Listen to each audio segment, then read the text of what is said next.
What's up, you guys? It's Sean Ross Sapp. Common Bengals W.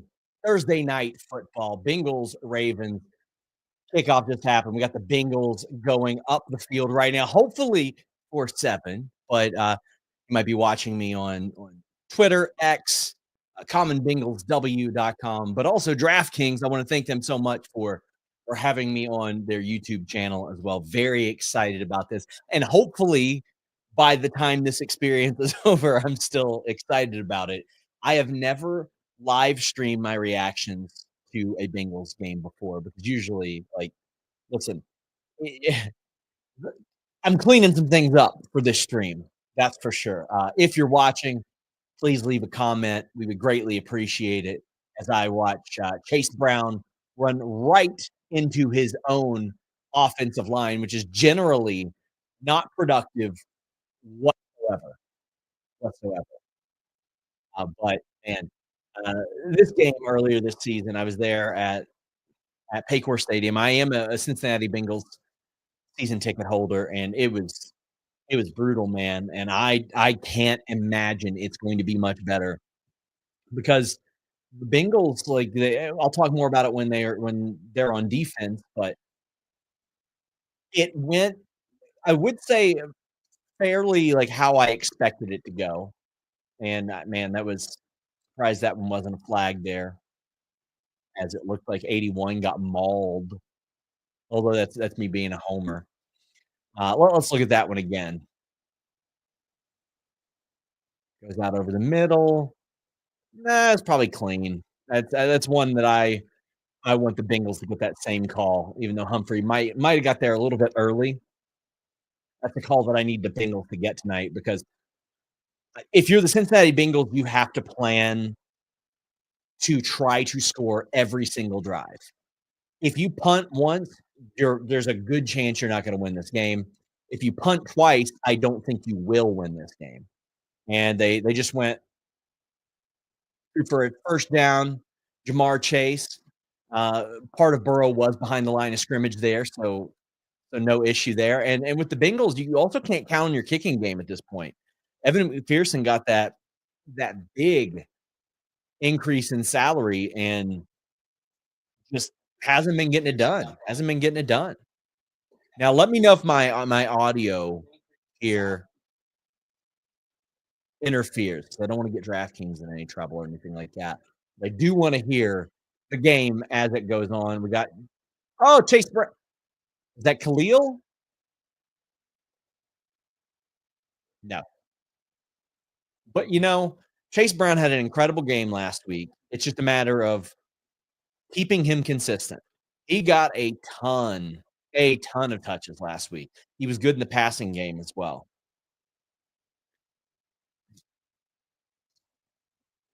And I love that Jamar Chase play right there. You got to keep him involved. You've got to send as many people his direction as possible, and then get Jermaine Burton and Mike Gesicki involved like they did. Well, they didn't get Jermaine Burton involved last week. That's a whole different can of worms we'll get into. But Mike Gesicki really showed up last week, and he's turned into their number 2 target with the absence of T. Higgins. 3rd and 4, they're probably going to throw here. No, they're probably going to go timeout. Okay, no, or an audible. He sees something. I've just seen so many times where instead of calling an audible at the line, the Bengals get in this situation, especially on the road, but and even at home, where they've had to call timeouts where they didn't need them. And there we go. Got within the 5. I love it. Love it. Yoshi Voss. So Yoshi Voss is a guy that I look at and I go, he's not Tyler Boyd. Definitely isn't T. Higgins. But next year, when the Bengals do not have T. Higgins, more than likely, he's probably going to need to be their number 3 because there's a lot of question marks around Jermaine Burton right now. I mean, you're going to have tight end targets that pick up more plays, even though Eric All got hurt, so there's a big question mark there now. But Yoshi Voss he's a little bit polarizing. He finds a way to get in the end zone, but when he's thrown at and it's nowhere near like, you're not gonna see him catch a ball and then take off for an extra 10 or 20. He's probably gonna get tackled right where he catches the ball. Mike Gesicki misses a sideline throw. It looked like maybe they were couple yards closer, but he couldn't hold on to it. Yoshi Fox is a guy that can get into the end zone. He has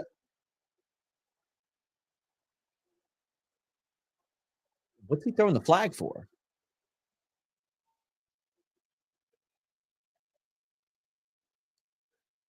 Oh, they ruled that a catch?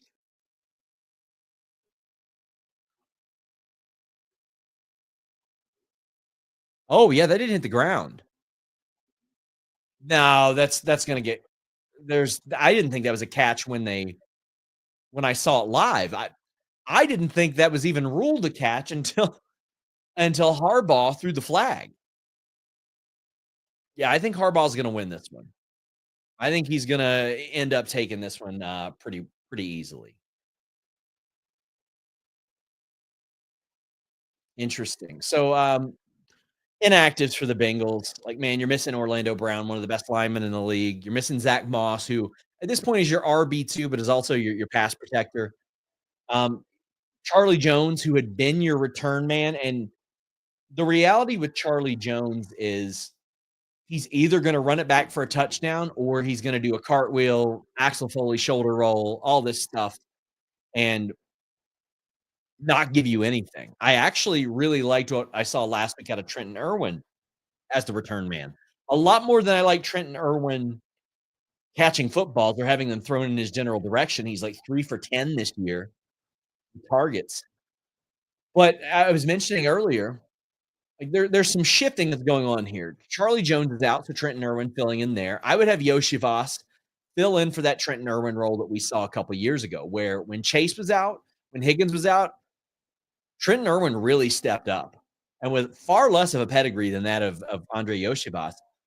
But the Bengals, they gotta have it now. With T. Higgins out as much as he has been, and him likely on his way out, Jermaine Burton, they took a big gamble on him, and so far it has not paid off. And last week, it looked like the returns were going to be at an all-time low for Jermaine Burton unless things get straightened up.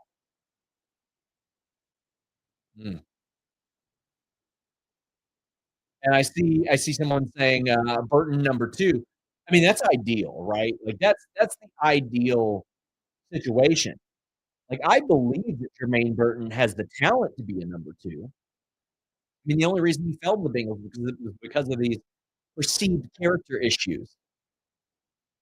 However, like, I just right now, I don't have a ton of confidence in it, and the Bengals keep getting hampered. I mean, you lose Orlando Brown, that sucks. You lose Trent Brown, he was really bad. Wow, I cannot believe they ruled that a catch. I mean, listen, good for the Bengals, I'm happy. Like, that's one I'll readily say, Bengals got away with one there, that was not a catch. And if it is, what is I'll keep my thoughts to myself as this play goes. Oh, terrible. Sailed right over Chase's head. Bad throw. Chase ain't T. Higgins, but I didn't think that was a catch anyway. 3rd and goal, Bengals gotta score here because you know what's gonna happen. You know the Ravens are gonna march right down that field, and they're gonna score 7 points.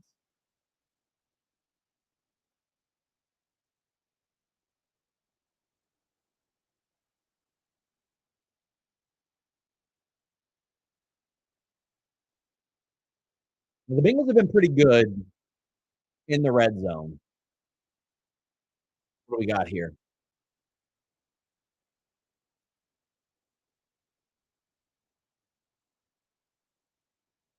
Wow, Baltimore already forced into a second timeout because that chat failed.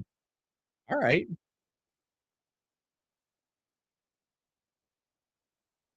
I'm good with that.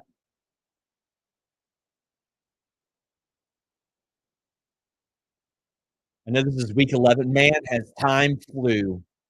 Bengals are in a situation where they have to win out to make the playoffs. They aren't in a situation where they have to win out to make the playoffs. They are one game out of the wild card right now.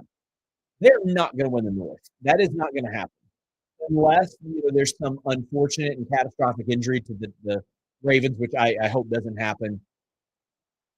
I don't think that they're going to do that. And Burrow had to sail it out of the back. So fourth down and probably kick that field goal now. I don't think you can afford to kick field goals in this game either. The Ravens are going to drop 35 at least during this game. At least 35. Okay, they're going for it. I don't feel real confident about this. Glad they're doing it. Glad they're doing it. Zach Taylor's got to coach with some ball, but I don't feel confident in it. But again, glad he's doing it as long as it's not a screenplay. There we go. Trip. Oh, there's a flag. Please be pass interference. Begging for something. Oh, I hope it's defensive holding. Willis across the line.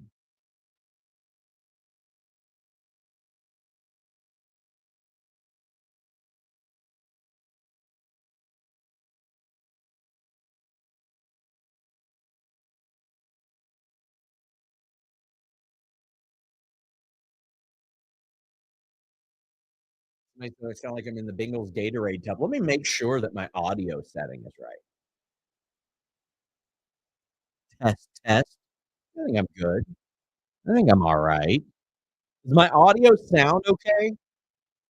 Hey, Chase Brown. Listen, buddy, I will take that all day. By the way, I immensely regret dropping Chase Brown earlier this year when it looked like Zach Moss was going to get the majority of the snaps. That was a regretful decision on my half. I wonder how my audio sounds, guys.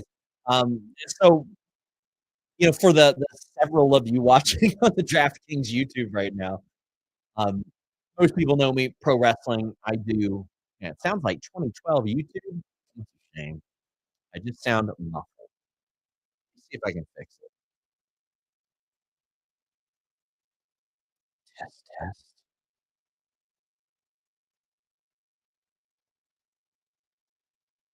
Bummer.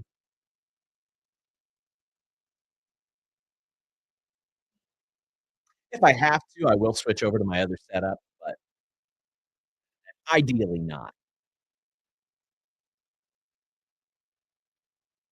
Let's see what I can do here.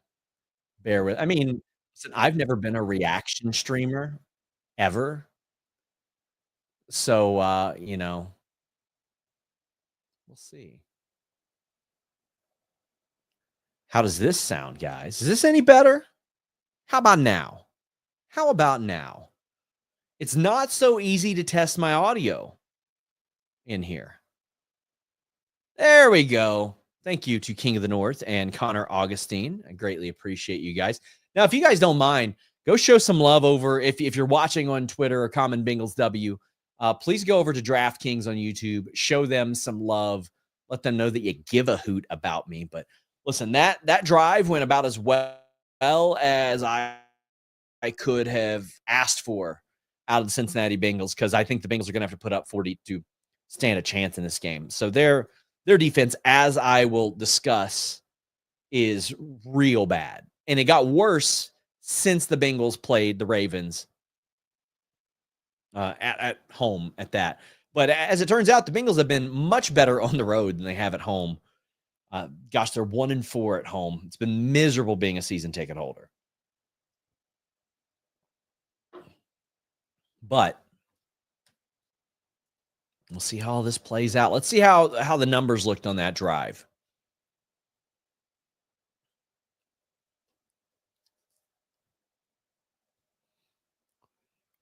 Joe Burrow, 5 of 8, 61 yards.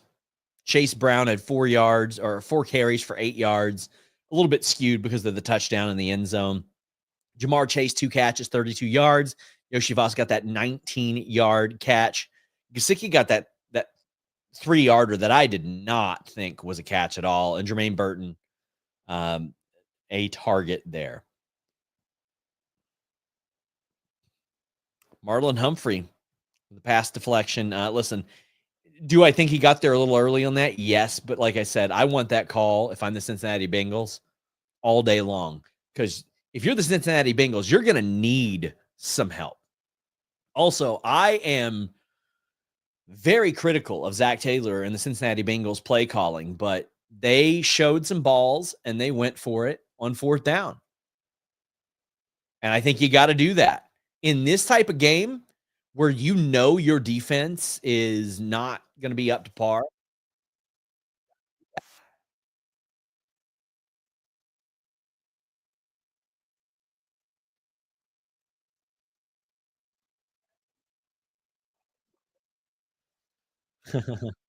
Sean, thoughts on Kareem Hunt being a viable fantasy football pick in 2024? So running backs are really hard to come by in the Canyon Cup league that I do with a bunch of wrestlers, MMA fighters, and some actors, comedians, stuff like that. I passed on picking up Kareem Hunt, and I really regret that as well. That's when he was first getting added back to, I think, the practice squad or something like that. And I mean, like the initial, oh boy, there we go. Oh my God, almost a pick. Okay, Cam Taylor Britt has been abused since like week 2. Like very early in the season, after he looked like he would be a legit CB1, possibly franchise corner, he started to get picked on, man. And when he started to get picked on, he was getting exposed, man. Like really, really badly. To the point to where he didn't look like he belonged on the field and he understood being benched. And he just came up with a big deflection there. And Derrick Henry, listen, if you can contain Derrick Henry to 5 or 6 yards, that's pretty well all you can ask. I can't even dislike Derrick Henry. But anytime the Chiefs pick up an offensive piece, you got to at least keep an eye out. Yes, that. So that's why I almost picked it up or picked him up. And wish I would have, man, because like I got Madison who fumbled the ball backwards for 20 yards last week against the Bengals.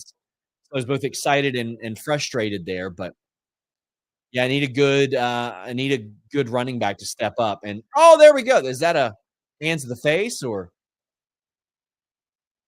BJ Hill after sitting a game out? And we're talking 4th down. The Bengals went up the field, scored, and they got a stop on the Ravens. Now listen, I was very pleased at how the Bengals performed against Derrick Henry until that incredible run at the end of the game. And now the Bengals have BJ Hill, Sheldon Rankins, and they have their 2 rookies, McKinley Jackson and Chris Jenkins. So they have a little bit of depth there that they did not have early on in the season at 100%. BJ Hill's not 100%. I doubt it. I doubt any of these guys are 100% because they have all missed time with injury. But I've been pretty satisfied with how they have controlled the run. You haven't seen nearly as many explosive runs, 9+ yards out of the Bengals' opponents. It's, oh, here we go. Oh, you're going to see this 50 times today. You knew it. You knew it was going to happen. Joe Burrow hurt himself whatever last week or last year against the Ravens, and there they are. They're showing it, and it sucks. But I'll tell you what, it made me a lot more confident in Jake Browning as a backup. And throw the ball. Woo. Now that is why you need Orlando Brown. And that's why you cannot rely on Cody Ford. Whew, because number 99 blew past Cody Ford. Cody Ford is not even like 5th on the tackle depth chart because Trent Brown went down and Orlando Brown is down, and they got Mims up, who's been playing great, but that was almost a fumble by Joe Burrow. Now that was a good block by Cody Ford, who just gave up on the play, and an even better deflection from number 29 from the Ravens. Threw it right at the guy. Lucky it wasn't a pick.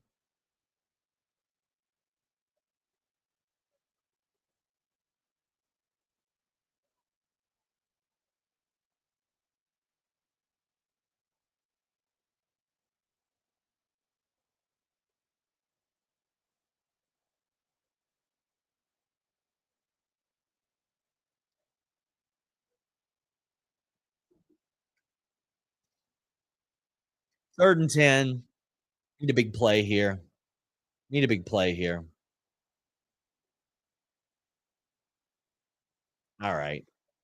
So, um, again, if you're the Cincinnati Bengals, man, you really, I mean, obviously you want to convert, you want to score every drive, obviously.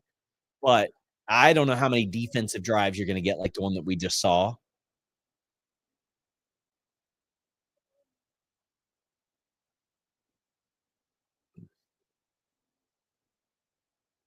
Damn. 3rd and 10, not a place you want to be. Joe Burrow did not look effective on this drive. And honestly, the first 2 drives, you've seen him throw more passes that get deflected or just over the head of somebody than you usually see in 3 or 4 drives for the Cincinnati Bengals. So, despite the score right now, I think the Ravens are playing him very well. Throw the ball. Chase wants a flag, and he gets one. I was going to say, Joe Burrow does not throw the ball that east of Jamar Chase unless something catastrophic happened. Oh my gosh. Big hold.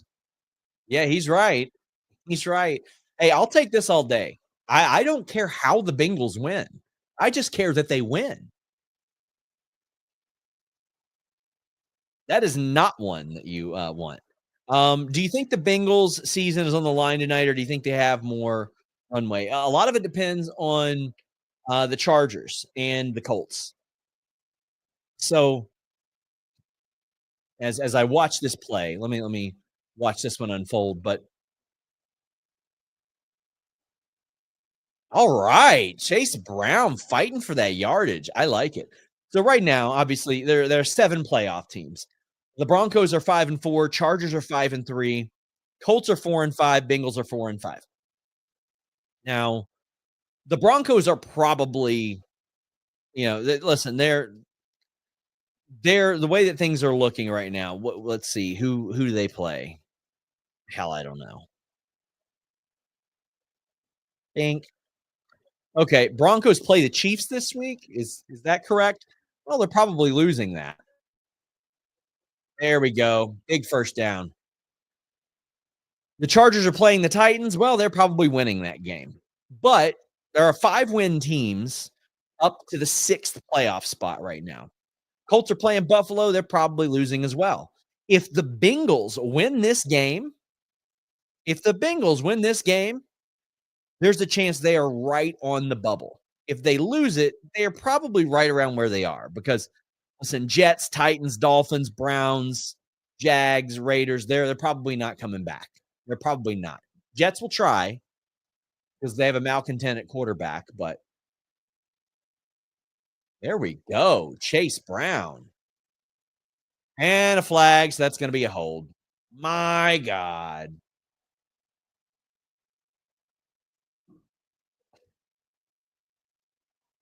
Who was it? Was it Cody Ford? Nope. Ted Karras. Karras can't do that. Got to be a leader, bruh. So, Browns, Jags, Dolphins, Titans, they're 2-win teams. They're done. They're cooked. The Jets will try. They'll do what they can, right? But I think they're largely out of this, barring some unforeseen, run. Although if they win this week, I'm not going to write them off. If they lose this week, they're cooked. Oh, Gasecki. There we go. Man, what a signing he has been. Mike Gesicki is a guy, for those of you unfamiliar, deceptively big, first off. So when T. Higgins is out, even though he's listed as a tight end, he fills that role an awful lot of a 6.5 foot guy that can go up, get the ball, and a guy that will fight for yardage. Now, despite him being bigger than T. Higgins, I don't think that he's got the same physical attributes that allow him to fight for yardage, but he still gets the extra yardage. He can line up in the slot. He can do a lot of things as oh, man, Tanner Hudson getting reps. That's scary in the year of our Lord 2024. Bengals would be 5-4 right now if it weren't for Tanner Hudson just fumbling it at the goal line, just sticking the ball out. Ridiculous. But Eric all got hurt, so he's going to continue to get reps. But Gasecki has become a very nice hybrid and a great replacement of Tyler Boyd. And we see what or what not Tyler Boyd is doing in Tennessee. I wouldn't mind it if they brought him back. Um, in like a, honestly, I kind of hope that he ends up back on the Bengals. Oh, nice catch by Jamar Chase. I kind of hope Tyler Boyd ends up on the Bengals next year as like a veteran presence, and he can help out like a Jermaine Burton. Yoshi Voss will be in year 3 of his deal, so I need to help him then. But I think he would be a great mentor for Jermaine Burton. Now, granted, different types of receivers. Tyler Boyd, more of a slot guy, but uh, based on what we saw of Jermaine Burton at the casino, maybe he's a slots guy too, huh? But I would like to see that. I'd like to see him back. But listen, my ADHD catching up with him. Mike Gesicki has been phenomenal, and he's going to have to be more phenomenal because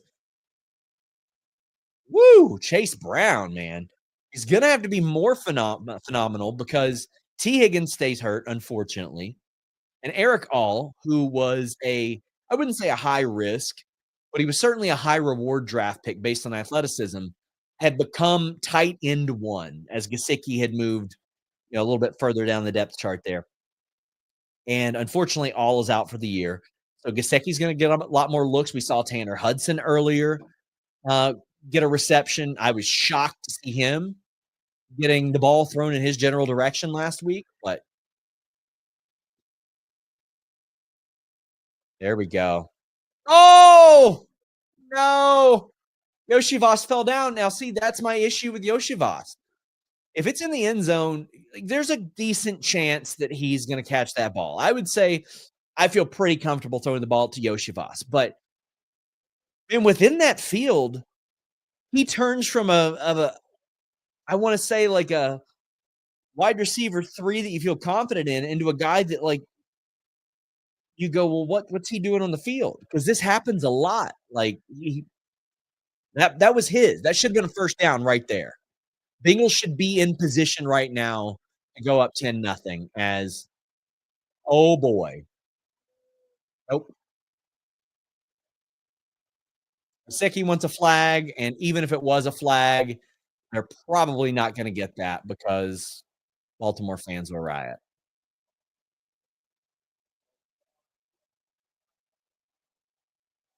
Oh, and look, you see Kappa just give up. You see the line give up. It's so frustrating to see that. This offensive line, which is the best offensive line they've had in a while, besides the fact that Orlando isn't there, they're going for it on 4th down again. I don't think this one's going to work out for them. Oh, boy. Throw the ball. Oh, no.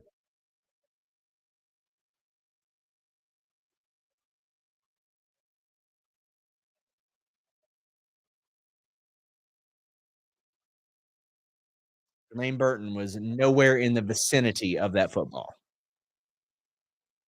But I just watched Alex Kappa completely give up on a play. It's so like re-engage. What are you doing here, man? What are you doing? That was a frustrating drive to watch. That was not fun. Not a good one. Joseph Boza says, "Can't believe they went for it on 4th and 3." I can because they were sorta in no man's land. They were at, like, what, the 45? So you can punt it, and I just know how this goes, man. It's a 7 for Baltimore. So you're yeah. But also, I understand that if you're the Bengals, I don't know how comfortable I feel punting the ball at all if you've got a chance on your end of the field. Mm,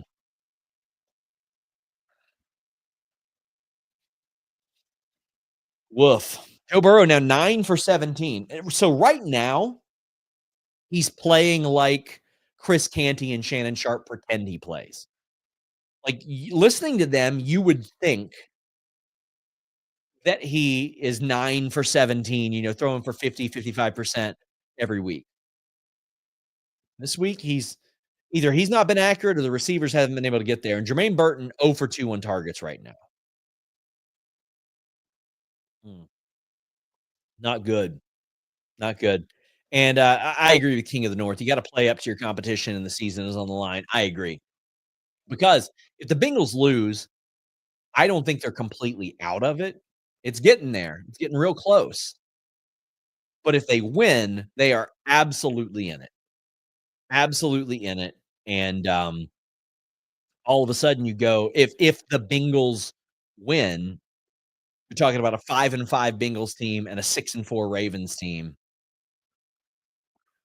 I think the Commanders probably beat the Steelers this week. I think this is where the Steelers start to get, like, exposed a little bit. They've had a very easy schedule, let's make no mistake. It's incredible what they've done, but like, if you look at their schedule, it's getting tougher.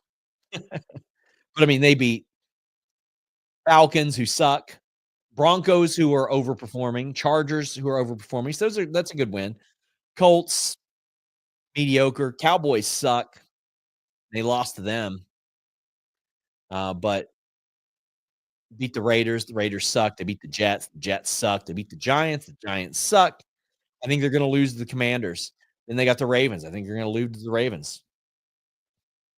False start. Oh, yeah, I'll take that. They're gonna beat the Browns. Bengals will be an interesting game. They're gonna beat the Browns. They're gonna get beat by the Ravens, and they're probably gonna get beat by the Eagles and the Chiefs. Like, I look at least 5 more losses as this schedule gets real tough for the Steelers. So I think the Ravens end up winning the division. Yeah, so Derrick Henry, despite him playing for the division rival, I can't hate the guy. I don't dislike, Lamar Jackson either. I dislike that he's so good at football, but, like, I wanna see Derrick Henry break all kinds of records, man. The way that he does business, the way that he takes care of himself, the way that he plays, he never gives up. I wish that we had a team full of people, not even with the ability of Derrick Henry, but the attitude, performance of Derrick Henry as, "Here we go." And this is something we're going to be talking about an awful lot tonight. The Cincinnati Bengals are going to get absolutely diced over the middle with routes. Now, this one goes a little bit more towards the sidelines.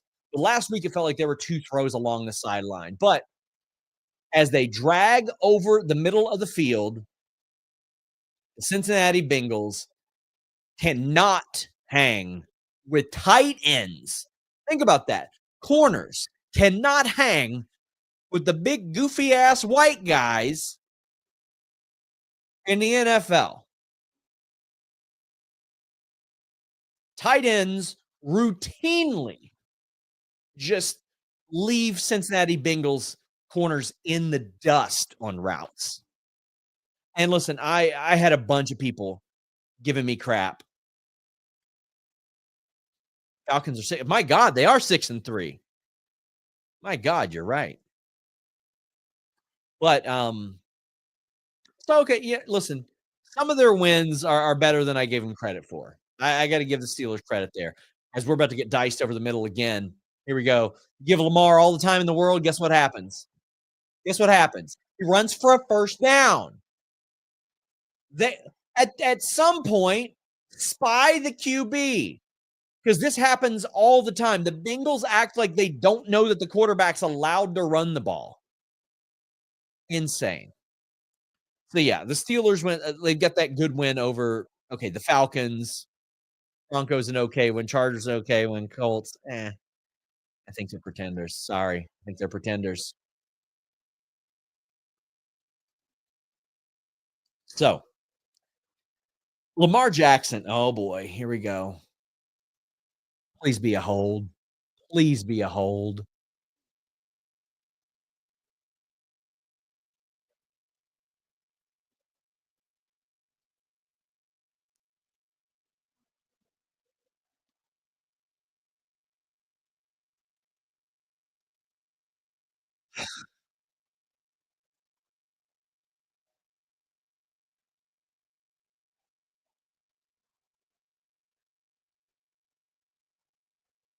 Jermaine Pratt. Too many men on the field. Now, those are the errors that the Bengals have not been making this year. They have not had stuff like that happen throughout this year as they show Lou Anarumo, who absolutely sucks. He was a Jesse Bates merchant. Here we go, right over the middle, just like I said. And they can't tackle a man.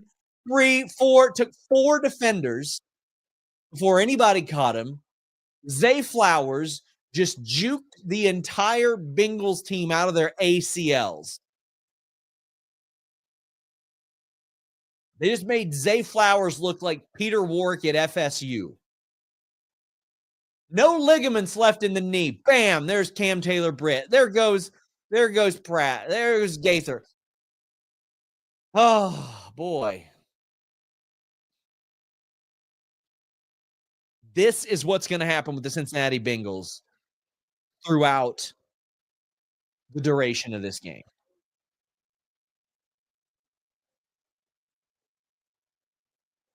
Going to take a brief absence during this commercial break.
Well, we're back. So here's what you're going to see a lot of tonight. I think you're going to see um, you're going to see Derrick Henry get, a lot of 4, 5, 6 yard runs. I don't think you're going to see a ton of explosive runs. I really don't. You're going to see Lamar Jackson get an awful lot more time to throw the ball than he should. And then you're going to see a whole lot of Cincinnati Bengals refuse to commit to going after him. And this is the issue with every quarterback that can run a little bit. The Bengals will not commit to going after him behind the line of scrimmage. They will not, because then they think he's going to throw the ball. But if you don't commit to that and your corners give up on plays, which they do a lot, the Bengals in general give up on a lot of plays, poorly coached. You saw it with Alex Kappa earlier. You see it with corners all the time on the Bengals. You see the Cincinnati Bengals operate on the assumption that somebody else is going to do the job for them. And what we have seen is that won't happen. So what you'll see is Lamar Jackson pick up a lot of yards on the ground because the Bengals refuse to go after him in an aggressive manner. Like Lamar Jackson's incredible. It is baffling to me that not only did every team pass on him in the draft one time, but also every team passed up on trading him. And there's the big Derrick Henry run right there. But I don't think you're going to see as many of those. They do a pretty good job of controlling him until that one big explosive run. Yeah, Lou Anarumo is a Jesse Bates merchant, and ever since Jesse Bates left, when the Bengals should have kept him, because that is the type of player that you draft for. That's the type of player you want is a Jesse Bates. Well, Lou Anarumo has been exposed, and look, Bengals hold Derrick Henry pretty well. I was very satisfied with how the Bengals performed against Derrick Henry specifically in that game until the end. But as long as it's not against the Bengals, now that after this week, I hope Derrick Henry rushes for 2,000 yards this year. I love the guy. I think he's incredible. And listen, if the Bengals were to do a one-to-one trade with anybody, the only two other quarterbacks I would want in the NFL are Lamar Jackson or Patrick Mahomes.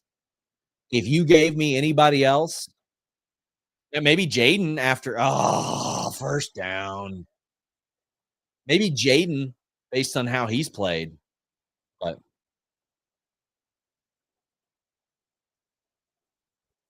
I hate it that every other team, well, besides the Vikings, are as good or better at screens than the Bengals, and the Bengals do them so much. That was just a good play. Well executed. Bengals got there where they could. Can't be mad about that one. They did what they could, but Ravens are about to put up 7. What about Josh Allen? No, I think he's having a phenomenal year. Look at that. Look at how easy that was. What did I say? This is going to happen all game long because the Bengals secondary sucks. They are so bad. And the fact that the Bengals did not go out and make a trade for anybody in the secondary is criminal. Look, just watch this guy around the right side. Immediately his assignment leaves him. Nobody's covering him. And look, Lamar's incredible. He showed run. He made it look like he was going to run that in. But guess what you don't do against an elite quarterback? You don't assume he's going to run and leave your assignment and leave a guy wide open. Man. So what about Josh Allen? I think Josh Allen's having an amazing year this year. Like, listen, I wouldn't want 2024 Patrick Mahomes unless he looks like the last game that he played. He played great there. But Josh Allen, man, he turned the ball over an awful lot prior to this year. A concerning and alarming amount. Now, if we're talking like 2024 Josh Allen and we can count on that performance, well, then, yeah, I would feel okay with that. But, yeah. No, somebody says no one could sign Lamar. Baltimore had right to match. No. I meant when, like, it was pretty clear that Lamar, wanted traded at one point, which I wish he would have got traded out of the division. I don't like having to face him. He's incredible.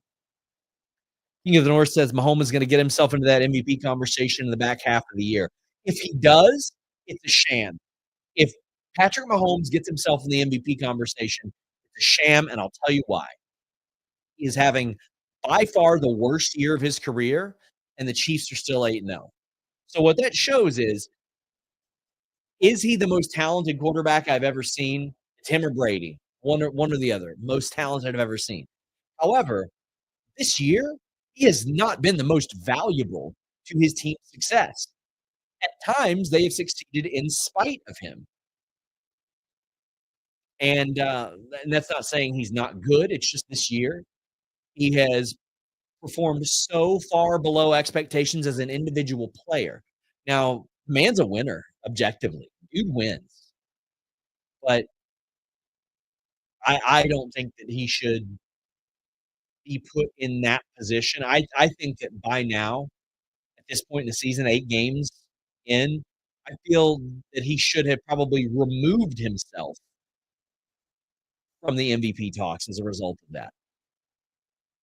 Josh Allen? Certainly. Jaden Daniels? Certainly.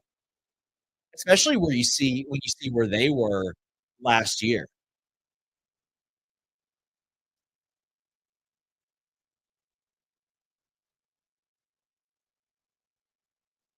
King of the North says he's playing without his wide receiver 1, RB1.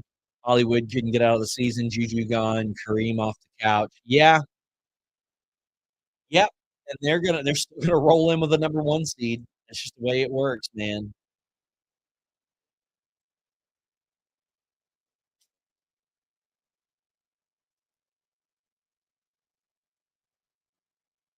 All right, let's see what the Bengals can do. This is exactly what I didn't want to happen. If the Bengals went up 14 nothing, which I don't know if they've done at all this season, I would have honestly felt pretty good about this game. But if it's within 7 points, I don't feel great. I don't feel great about it. Yeah, he did look great playing with Hopkins. And anybody that thought Hopkins was washed didn't watch Hopkins. They didn't watch.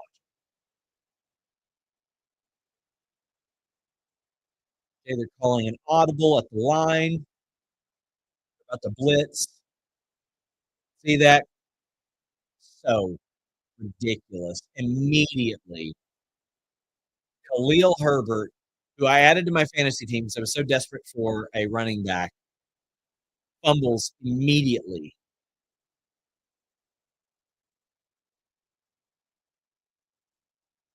And that is all Khalil Herbert.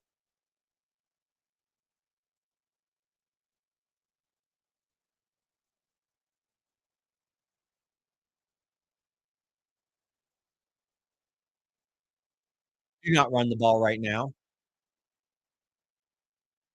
Oh, throw it, Joe. What are you? Joe Burrow has had some of the worst throws I've seen of his all season. Nowhere in the vicinity of receivers. This is by far the worst I've seen him play this year. You know, incredible that he got free there. But Jamar's wide open there.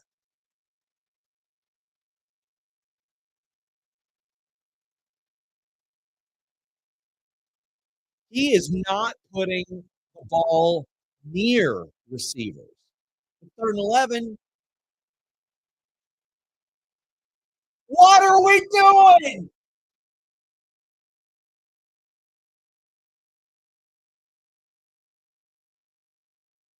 3rd and 11, and what do? A line of scrimmage pass to a guy who should barely be on the practice squad right now. Almost made it a first down.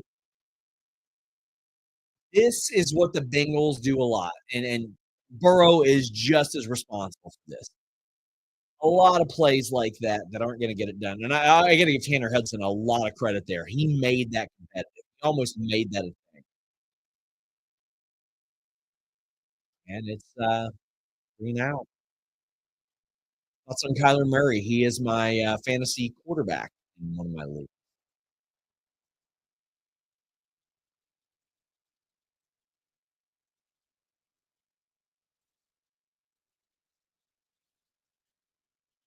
Oh man, I don't like it, sir. I don't like it. This is where I see the game tipping away from the Bengals. And listen, the Ravens will go 2 for 1. They absolutely will after deferring.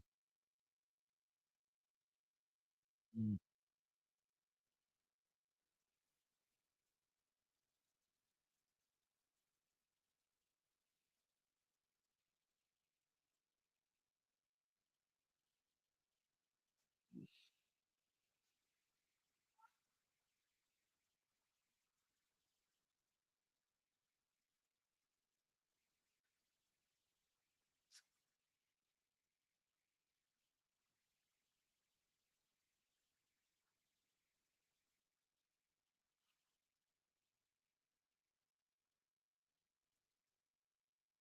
I've watched too many Bengals games, and it's like I know the way that a Bengals game is going to go in my head. Yeah.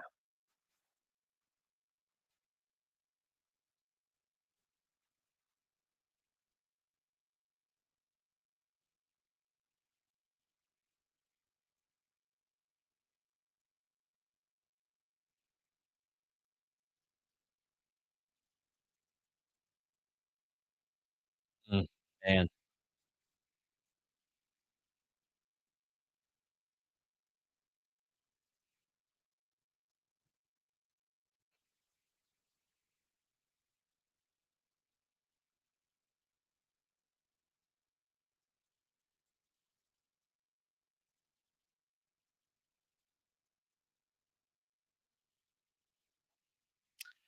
King of the North says cheering for the Bengals lost because they don't wanna see Burrow in the playoffs as a Chiefs fan. I feel very confident in the Bengals anytime they play the Chiefs, but, um, I am not of the like, some people will be like, "Oh, they're still putting over the Bengals because of wins a few years ago." I disagree with that. The Bengals were gonna make it to the playoffs last year if Joe Burrow didn't get hurt.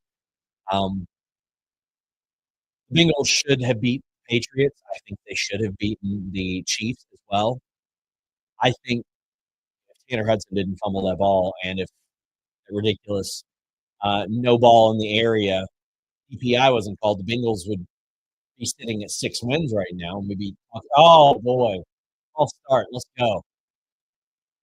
We'd be talking about a much different thing, but this defense is so stinky, bro. Like, it is so bad.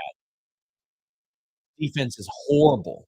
You're about to watch Lamar Jackson go into his own territory very easily, even with a false start.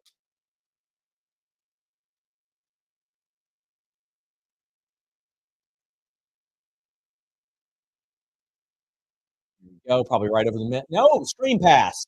Listen, Bengals play those pretty well.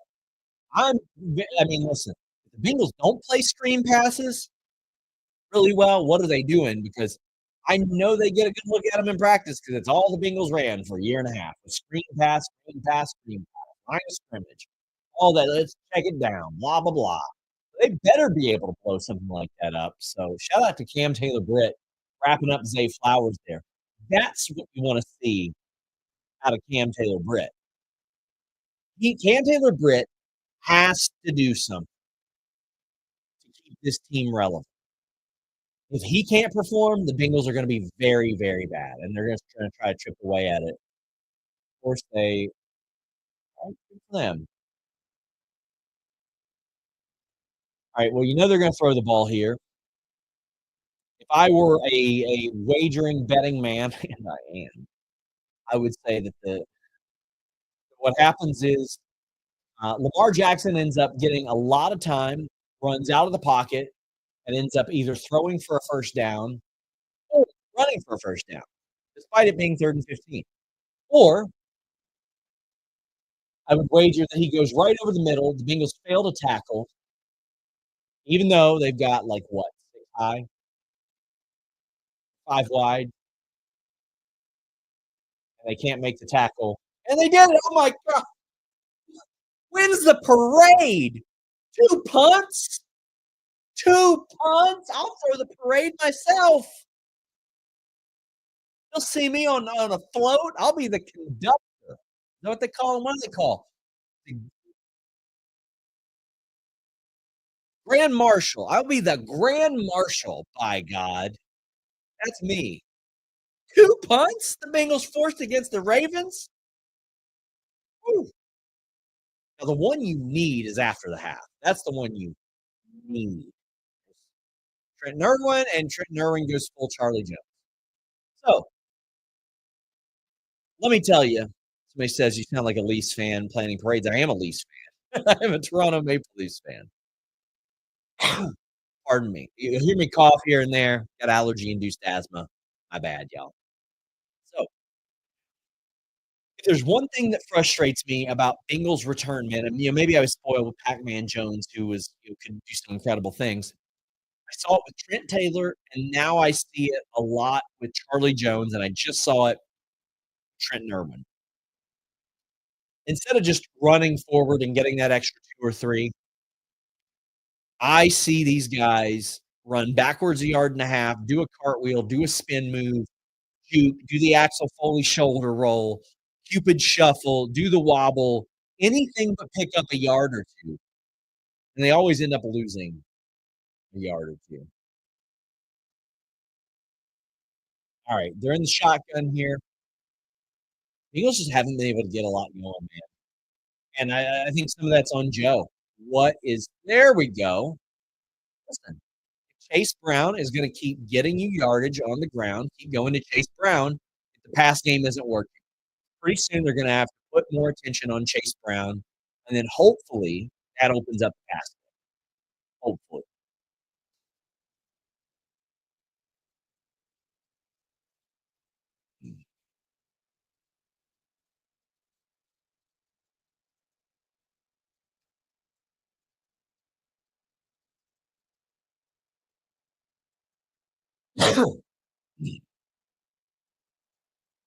Oh, no! What, 3 deflections tonight on Burrow? He's not playing good at all.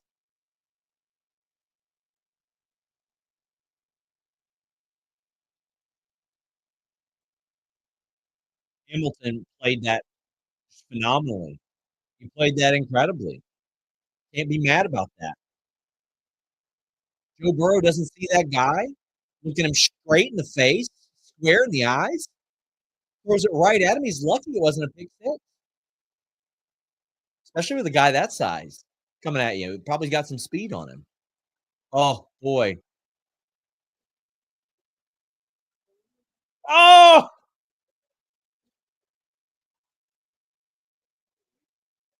I'd challenge that spot.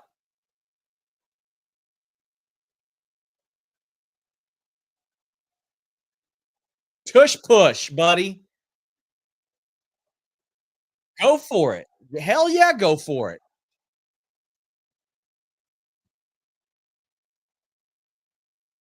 Listen, I if this doesn't work and there's a good chance it won't,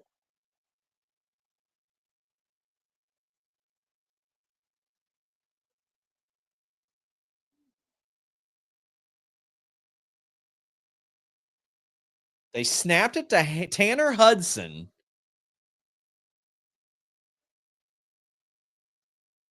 Wow! I did not expect. That's what I like to see. They had Tanner Hudson in motion with Joe Burrow lined up, and then they snapped it, and Tanner Hudson pushes it forward on 4th and inches for the first down.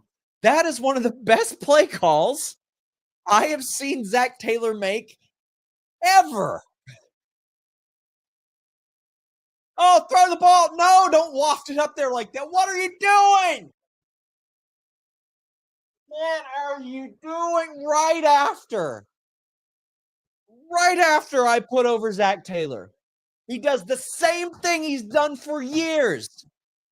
This screen pass garbage. Not only that, Brown runs behind. Oh,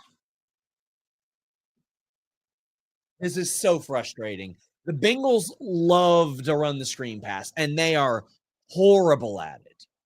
Horrible at it. Oh my God, Tanner Hudson. You what are we doing? That was a drop.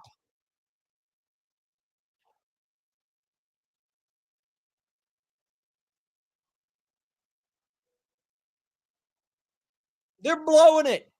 They're blowing it right now. You have forced 2 punts on the Baltimore Ravens in the first half. 2 punts. And now what you're doing is leaving them time to score, probably run the clock down, by the way. The Bengals are not getting a first down here. They'll be lucky if Burrow isn't sacked. Yep, throw the ball away, buddy. Ridiculous. This is one of the worst games I have seen Joe Burrow play since probably week 1 a few years ago when he threw off 6 in the first half. This has been abysmal. Poor decision making. The offensive line is bad. The like, let's he fumbled again. Man can't hold on to the ball this year. This has been the Bengals' year in a nutshell. The defense has played really, really good. The offense can't play in unison with him. The Bengals defense and the Bengals offense rarely play well together. They just don't. I think that in an hour, I'm looking at you guys and I'm seeing a 21-7 game.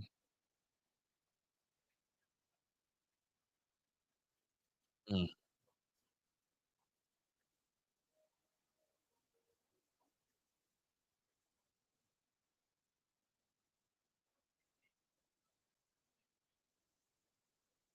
Have faith, Sean. It will be okay. I am a Bengal. You want me to? Okay, I'll show you what faith means as a Bengal fan. Come on.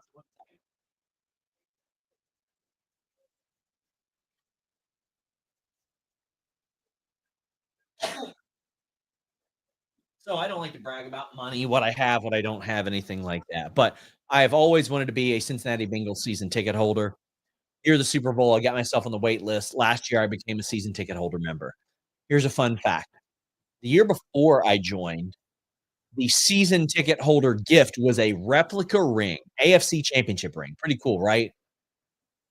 They tell us that right before they say, "Oh, hey, by the way, this year's is a blanket." It's like one of those little thin airline blankets, and you get 1 per 2 seats. This year, do you know what our season ticket holder gift was?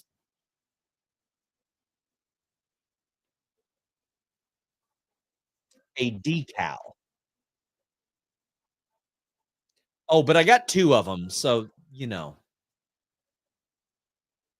a decal. Here, I can slap it right on the side of this helmet here. I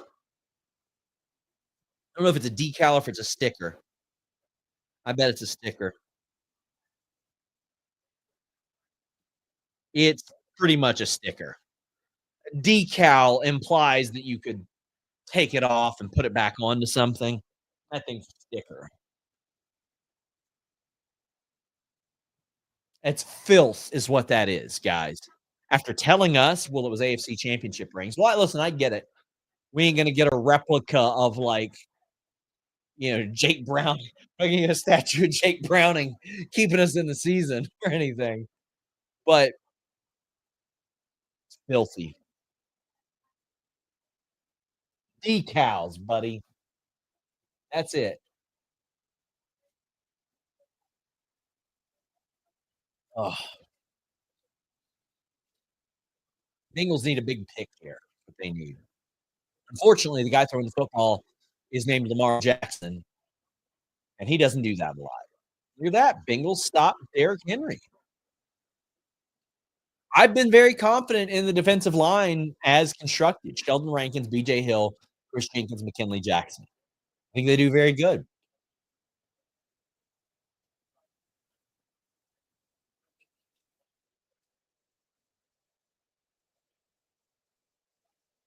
Listen, if you can contain Derrick Henry to 3.7 yards a carry, what more can you ask for?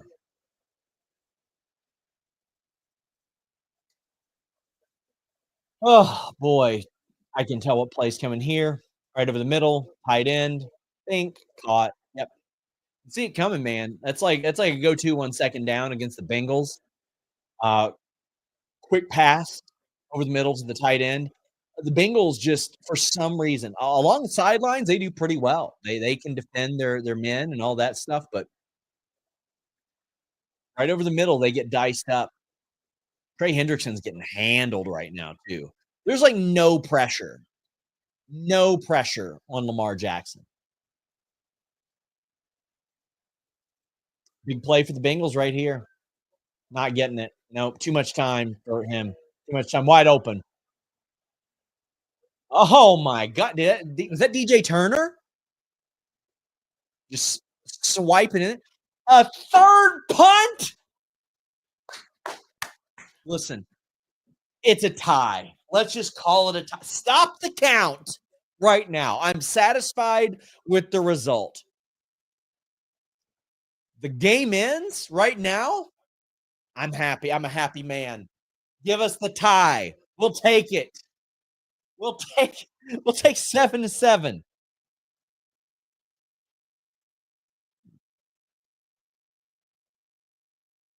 I think the Ravens got to throw the ball more, by the way. Mm, punted it out of bounds.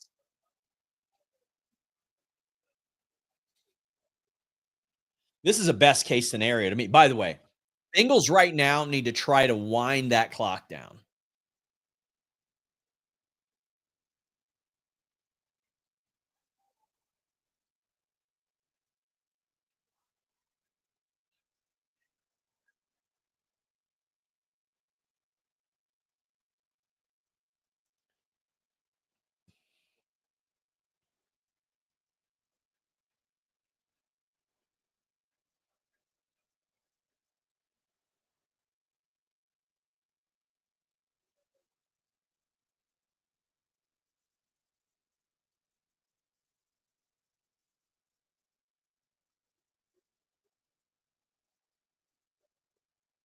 All right, Bengals. Let's get a drive going here. Oh, Chase Smith, great tackle by the Ravens there. Oh, Lamar to the locker room. Well, listen, hope he's all right. What a phenomenal player he is, man. Like, Lamar is so good.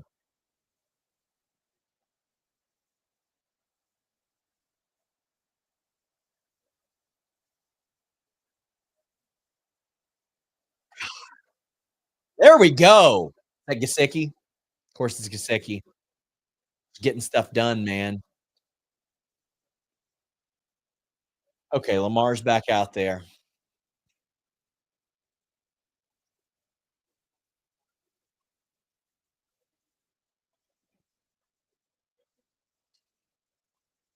So what the one thing I do like about what I've seen out of Joe Burrow today, a lot of times if he runs towards the line of scrimmage, he's either getting tackled there or he's running the ball, and instead he's gone to throw the ball a little bit more. He's a little less predictable in that sense. Chase Brown, all right.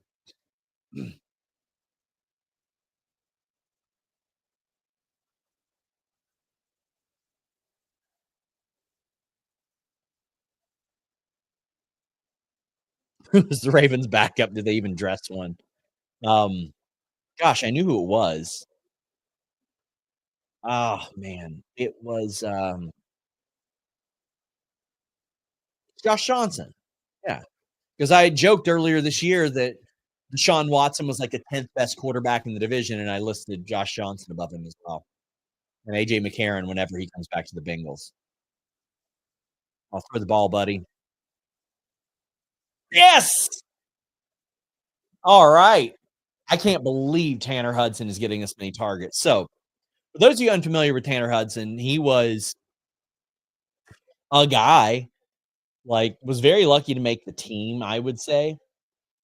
But the way that the Bengals played last year and the year before, it's very frustrating because last year Joe Burrow had the calf issue the first 4 games. I think the Bengals went 1-3. They didn't line up under center at all. It was all shotgun stuff. It was very predictable. But the Bengals rarely threw to tight ends. And they have not had spectacular tight ends. CJ Uzama was decent. Hayden Hurst, pretty good. Last year, it was like just throwing some stuff at the wall. That's what it was. This year they drafted and wanted to go high on athleticism. But the general line of thinking for Cincinnati Bengals and tight ends has been, would you like to make $2 million here this year and then $7 million somewhere next year? Well, come on here. And that's what happened with CJ Uzama. He finished out his deal, went elsewhere, disappeared. Hayden Hurst came here. Joe Burrow threw to him, went elsewhere. Unfortunate, career issues. Uh, but Tanner Hudson, I thought for sure was going to get an offer somewhere else because he just kind of got placed into this offense. And I felt like the Bengals should have been throwing to tight ends a lot more last year. You can get those it's over the middle, quick routes. Burrow can get the ball to a big target really quickly without having to worry about his calf or whatever. And then, like midway through the season, they started to do it, and they found great success with it to the point to where they drafted 2 tight ends. They extended Drew Sample, who's more of a blocker. They added Mike Gesicki, who's a bit of a hybrid tight end wide receiver, and they kept Tanner Hudson.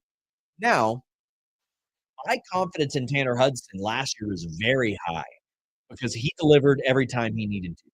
This year, it immediately eroded because there were guys behind him or around him, Gesicki, all I even wanted to see Tanner, but he's not been active for a single game.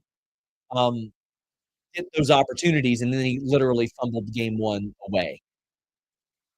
But outside of that drop, he has had 2 or 3 really good plays today. This is this is sort of the reclamation project of Tanner Hudson.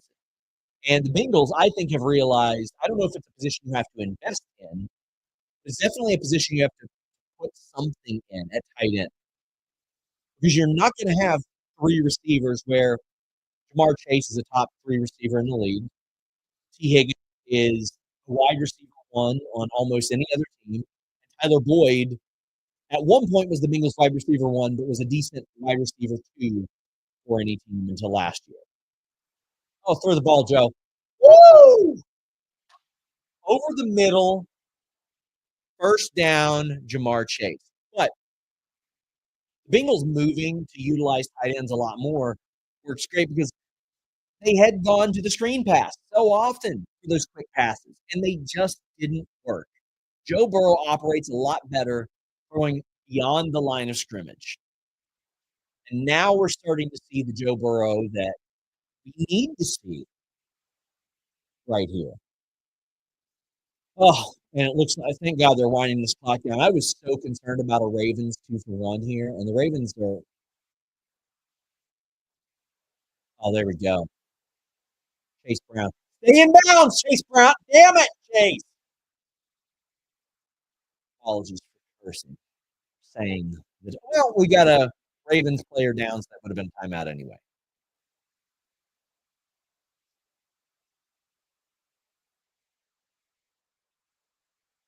It was the only thing they asked me to not do. They asked me to not curse on this. I don't think damn's too bad, right? Oh, Hamilton, I just saw that. Oh, no. Oh, no, he twisted his ankle up real bad right there. Oh, that's horrible. I hope he's all right. That is so bad. He's hobbling off the field. Oh, man. Hope Hamilton's okay. And he's that ain't good for the Ravens.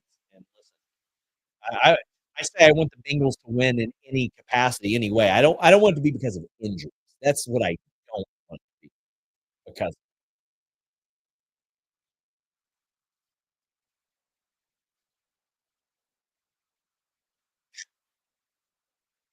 oh, man, I can't say this one either. They asked me to not yeah, they asked me to not curse is what somebody said. Yeah, that doesn't count, right? That doesn't count. Oh, man.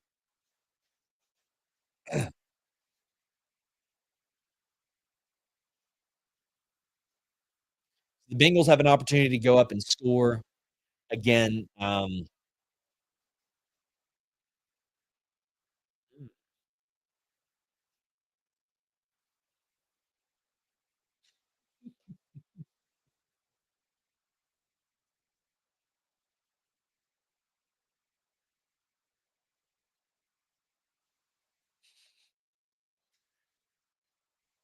So I mentioned the tight end situation. So the Bengals are down. Tyler Boyd left last year. I was fine with that. I wouldn't mind him being back in a veteran role though.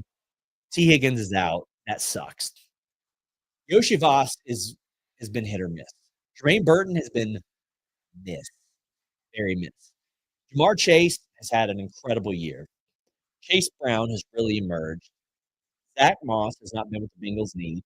Trent Brown did exactly what so many people warned Bengals fans that Trent Brown would do. Got hurt very early in the year.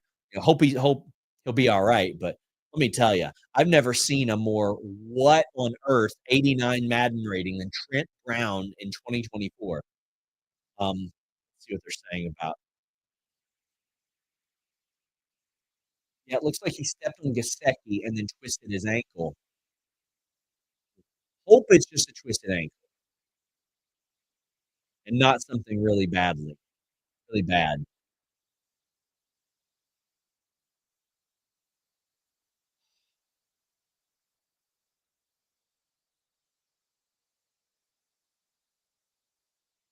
That's that's gotta be is that offsides? It looked like offsides to me. That looked like clear offsides to me.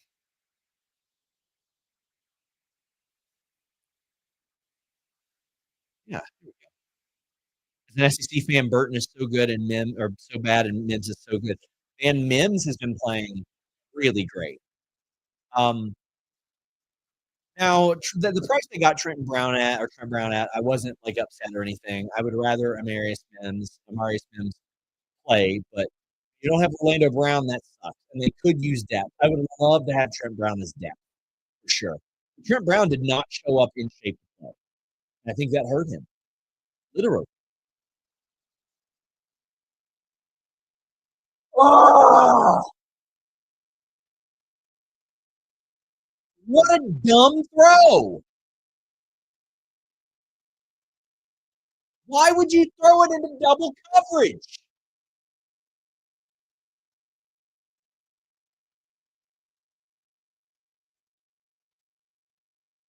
This is the Cincinnati Bengals.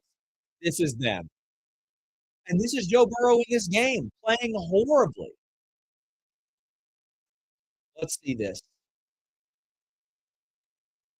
Oh my God, right into double coverage.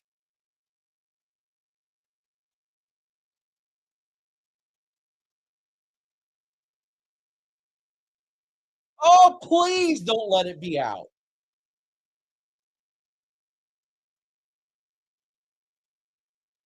Woo!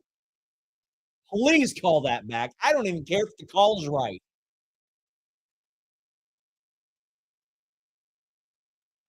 His knee didn't touch, but his foot was out of bounds before he got in. So, again, listen, still learning about the foosball.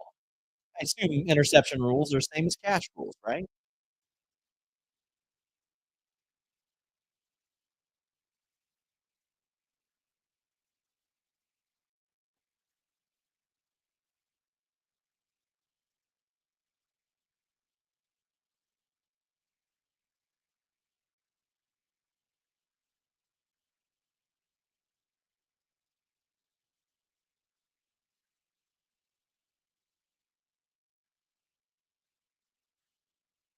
Oh, I will say this: several of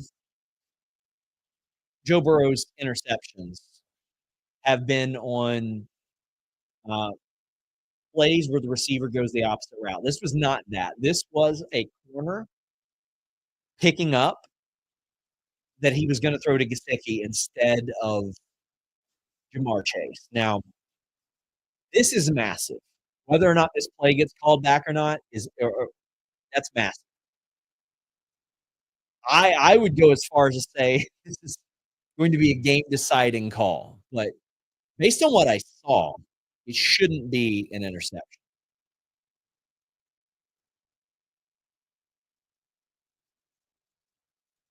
because I don't think that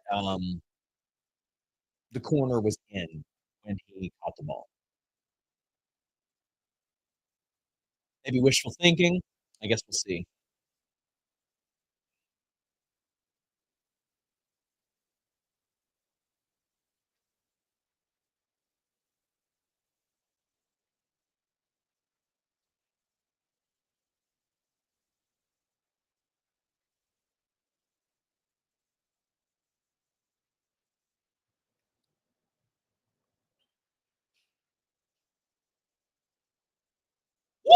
Woo! Incomplete pass. Good call from the refs. Buddy. I'm sure that's bad audio there. Apologies. Ooh, I'll take that all day. 2nd and 5. Let's heckin' heal. I got a feeling they're still gonna turn pressure. Run, Joe. Well, Joe had to take off a little bit earlier than he did. No, let that wind down. Straighten up Joe Burrow's jersey there.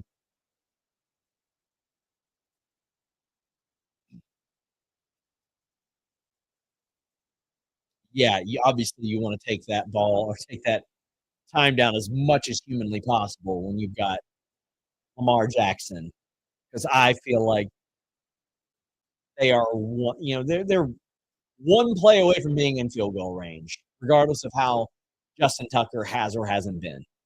They got one timeout left, so they're good there. Like I wouldn't hate them even on 3rd and 5th. I would or 3rd and 5. I wouldn't hate them giving the ball to Chase Brown. That way, either he breaks off a 5-yard run for a first down, or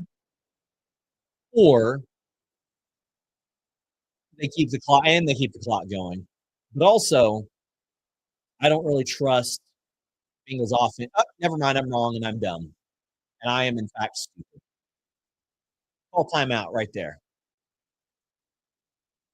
Jermaine Burton finally in. That's what you need Jermaine Burton to do right there. And he was fighting for that extra yardage. And I'm brainwashed by the Bengals.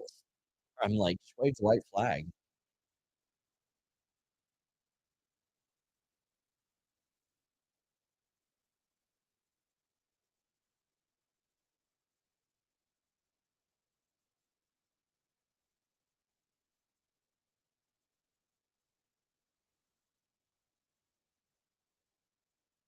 Jermaine Burton fought for that one.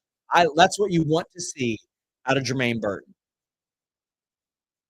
Catching that one, he was wide open. He did not give up on it. Took 3 guys to get him down. Need a cough button, this bad boy. So I'm moderating this from this computer, but I'm. Oh my God, let's go! Tanner Hudson getting it done, and Joe Burrow just marches off the field.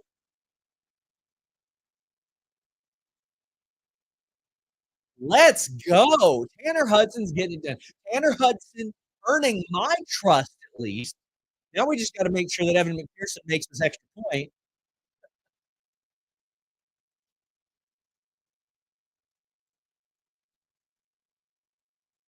So the Ravens have no timeout. I wonder if they'll just take a knee. I wouldn't if I were them. You just got to try. If you got Lamar Jackson and Zay Flowers on your team, all right, you got to at least throw something up, man. Got to at least throw something up. I got to admit, this is best case scenario for this Bengals defense. This game. What we have seen, I expected the Ravens to have scored 21 by now. I fully did. Tanner Hudson, man. So Tanner Hudson's getting a lot of these reps because Eric All Jr., who the Bengals drafted this year, as a high upside, very athletic pick who didn't play a ton in college. He got hurt. He's out for the year, unfortunately. That sucks. Same knee towards ACL on prior. So as Gesicki takes a lot more reps as a receiver, Tanner Hudson slides in at that tight end position. And Drew Sample, the guy that they gave an extension to, is not getting as much playing time. I will take a brief break during halftime, guys. I'll have a static image up, and then we'll be back. We'll be back. I don't know how long DraftKings even wants me to do this. They said virtually whenever I wanted throughout this game, but Heck.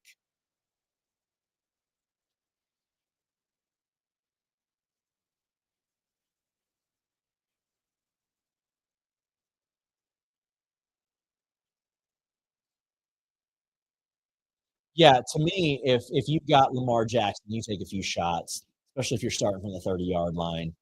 Lamar Jackson with 30 seconds can do exactly what he's doing. Throw it along the sidelines, pick up 5, pick up 6. Would not shock me to see the Ravens end up with a field goal here because they're playing for the field goal, and the Bengals, they get complacent. Would you finish streaming Uncommon Bengals W if they want you to stop soon? I don't think they're gonna ask me to stop. They said pretty much I could as long as I wanted, but, no, whenever I mean, if it's midway through the game, I'll keep streaming Uncommon Bengals W. And there we go again. No flag, flag. All right, no flag.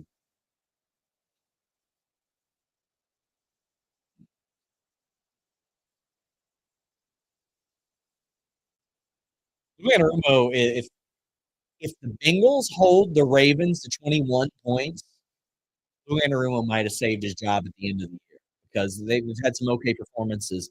It's just the offense rarely plays in unison with the defense.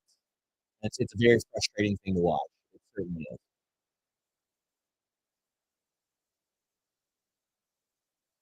Bengals have gotten of late. We'll see how they handle this one. Not good, as I mentioned, so frustrating. Hopefully that's a hold. Leaves be a hold.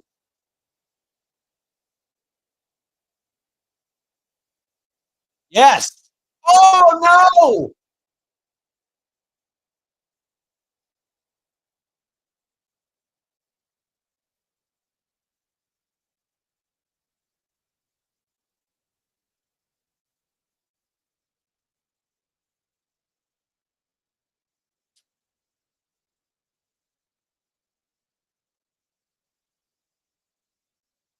I think the Ravens are going to pick up 3 here. I really do.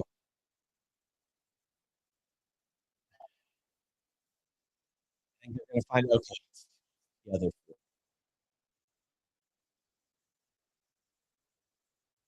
Oh yes, inbounds.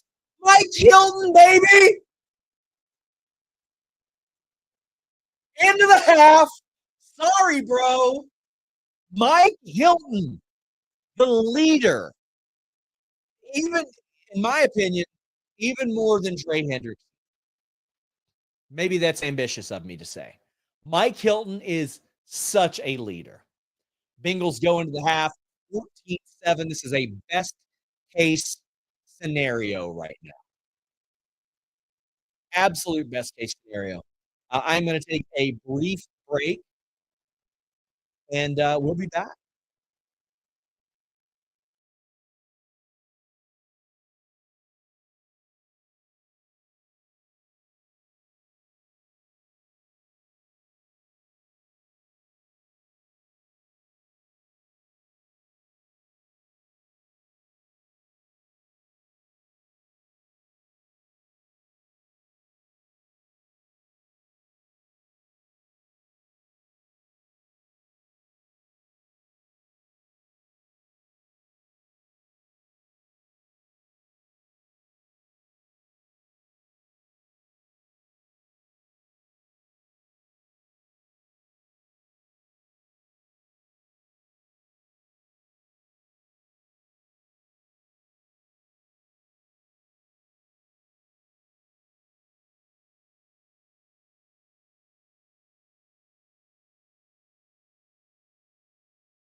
And we're back.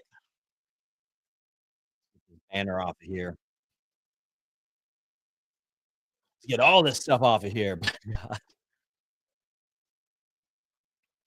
Okay.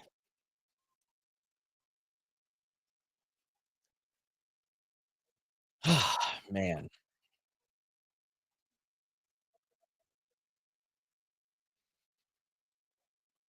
Joseph Bosa mentions first half stats. Bengals 196 yards of offense, Ravens 103. What is this live? So listen, I know I missed the first few minutes and a half. Had to handle some business, me style. Uh, how are you liking prime coverage? So now Michaels ain't what it used to be, buddy. The Bengals have forced another punt. What? What? I just didn't expect this. I really didn't expect this. And I'll be honest with you, if you would have told me that the Bengals forced 4 punts in the entire game, I would say that the Bengals would have won. Like, if you would have told me this before, I'd be like, "Well, the Bengals are winning that football game."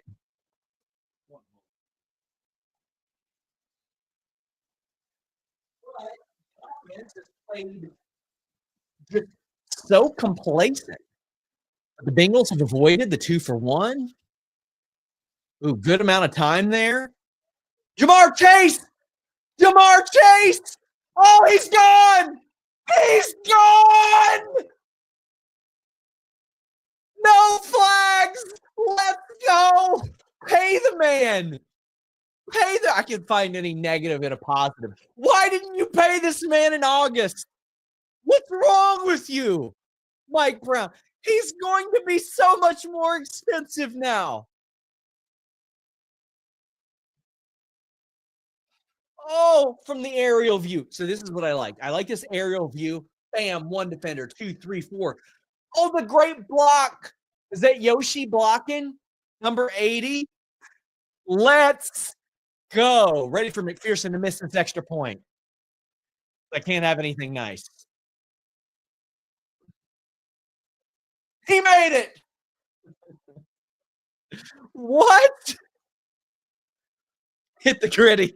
Listen, if I knew how, I would. If I knew how, I would.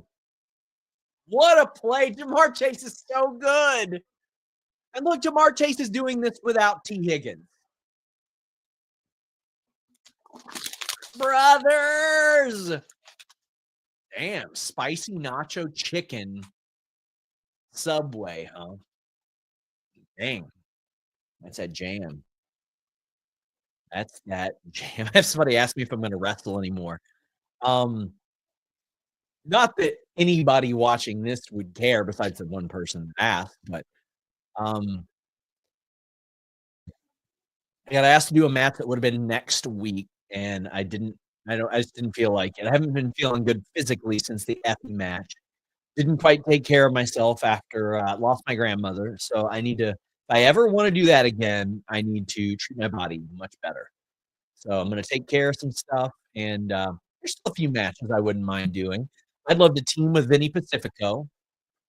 I wouldn't mind doing a blood sports style match. I wouldn't mind teaming with my good friend Ali Cease and even doing a match with her. I just don't and I already got people that are like, "What? You always wrestle girls?" I've had one match, one singles match against a woman ever, but I don't want to become like that. I don't want to be the Andy Kaufman gimmick. But, I'll do any rumble. Like, if somebody called and asked me to do a rumble tomorrow, I'll do it, but, um, I'm not capable of the things I was, like, even, like, when I wrestled fairly regularly 10 years ago, 8, 9, 10 years ago. So I don't want to I mean, listen, some people say, that it's embarrassment no matter what, right? Because some people don't like me, but I don't wanna do anything that is, quote, unquote, "embarrassing," and I think that so far that I think my selling could be better, but or could be better, should be better. But I think the offense has been alright. The moves, the bumps have been okay. but I'm just not feeling it physically right now. I'll still go train though once I get healed up from some stuff.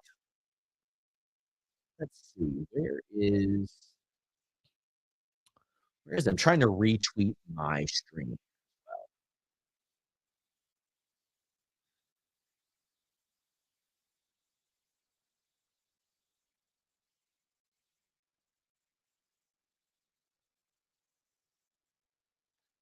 How many of you are here watching on the DraftKings channel? Which, by the way, they hit me up because I do have a Bengals podcast. It is not a day job situation like kickoff. Oh, spring coming over the mill. But I do a Bengals show called Common Bengals W. It is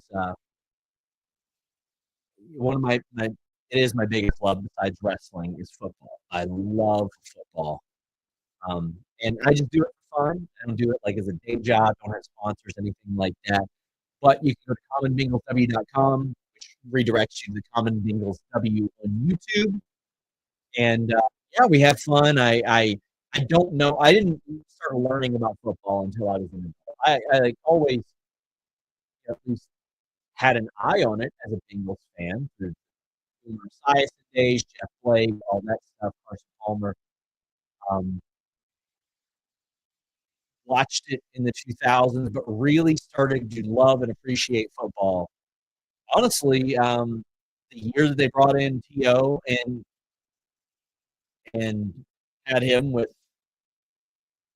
Ochocinco and Carson Palmer, but when Andy Dalton and A.J. Green got drafted, I really fell in love with football. I really, really did.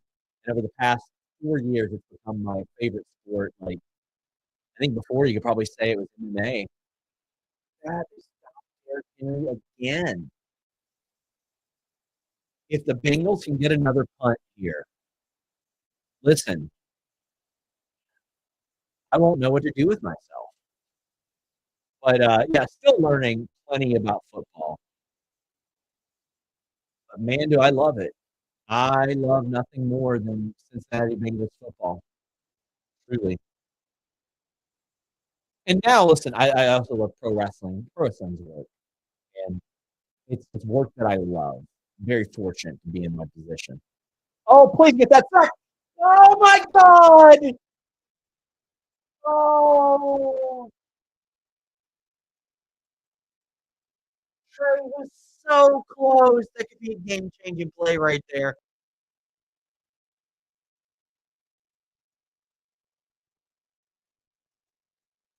Oh, he's got to lean into it. So Trey hasn't been able to finish some of those. If Trey would have pursued that a little bit more, here I am telling Trey Henderson how to land sacks. If Trey would have pursued that more and not went for broke right there, which it's hard to do against him, right? No, they blew that screenplay up. How did McKinley Jackson track him down? McKinley Jackson ran off the line, went and got Zay Flowers and tackled him there. Yeah, Lamar's really hard to get down. So it's easy for me to say, well, he should have pursued that more because you don't know.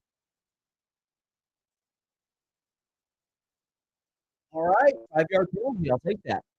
Because if you don't do what Trey Hendrickson did, well, you just don't know what way Lamar Jackson's going to cut and what Lamar Jackson will do.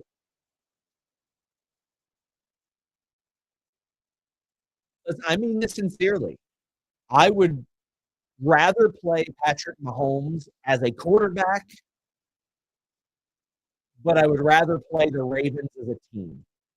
You know what I mean? Like, I fear Lamar Jackson much more as a quarterback than Patrick Mahomes, but the Chiefs, are the team. Come on, get to him. Almost finished that sack. I sound like Dave Lapham. I don't know who he is. He was a Cincinnati Bengals on the O-line. When I first started to really fall in love with football, I was like, man, this guy who's calling the game is like, yeah, go. It's so endearing and I love it. He does like the locker room interviews on the radio. So whenever I'm leaving the games, I hear this guy who played on the offensive line and his show's called In the Trenches. Pretty good, great name. But like he's just roaming around the locker room getting live interviews, and the respect that those guys have for him. Oh, there you go. So the respect they have for him, he can get a chat with anybody. It was so funny last week. He was trying to track down Mike Gesicki, and he's like, "Oh, here we go. Well, in the meantime, we've got Joe Burrow," which is so funny that that's just like the guy. Another Bengals broadcaster that actually influenced me before I even knew where he came from is Wayne Foxmiller, and his show is called The Locker Room Report. That's why we call our Fightful exclusive news and Q&A show Fightful Report and the Backstage Report, as the Ravens are about to get a first down here, I bet. Come on. If they give up a first down here, another punt. But Wayne Foxmiller's team or our show is the Locker Room Report. Our show is the Fightful Report, Backstage Report. That is completely inspired by Wayne Foxmiller. And I find out, like in the last year, Wayne Boxmiller is from Maysville, Kentucky. Well, I am from Maysville, Kentucky. Born at Maysville Hospital. Then I find out Wayne Boxmiller went to Morehead State University. I went to Morehead State University. I actually didn't finish school there. I left to help launch Fightful. So that made me feel really good. Warmed my heart a little bit. As Trenton Irwin does exactly what I just complained about, and there's a flag, so they're probably going to eat a couple more yards on that one. 5 punts, man. Who we got here live in the chat listening to me rant? And how do you think I'm doing? Be honest. How do you think I'm doing so far? I have never done something like this, much less for football. I don't think I have. I think maybe I did once for wrestling. Receiving team, go figure.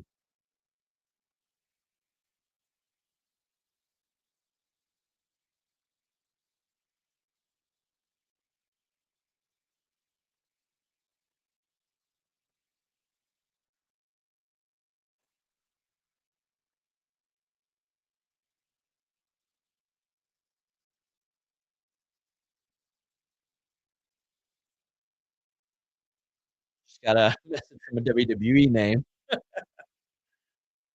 Oh my gosh.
Nicholas says, not getting too confident yet. Lamar and Henry are that good. Yes, and the Bengals collapsed with regularity.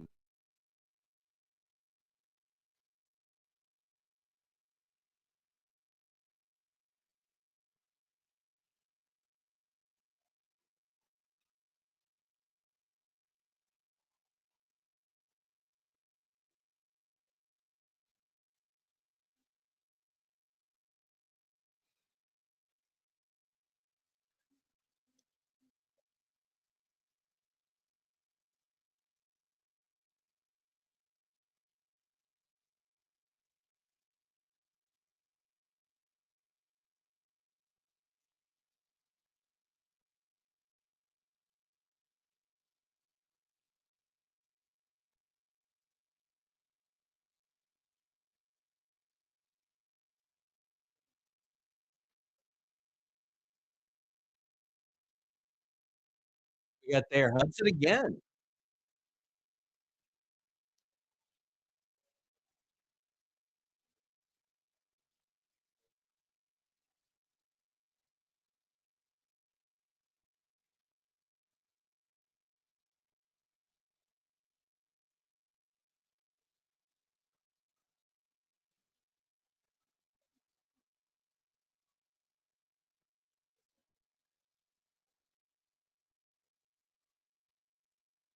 Oh, no! Chase Brown has gotta catch that. That's a first down if Chase Brown catches that.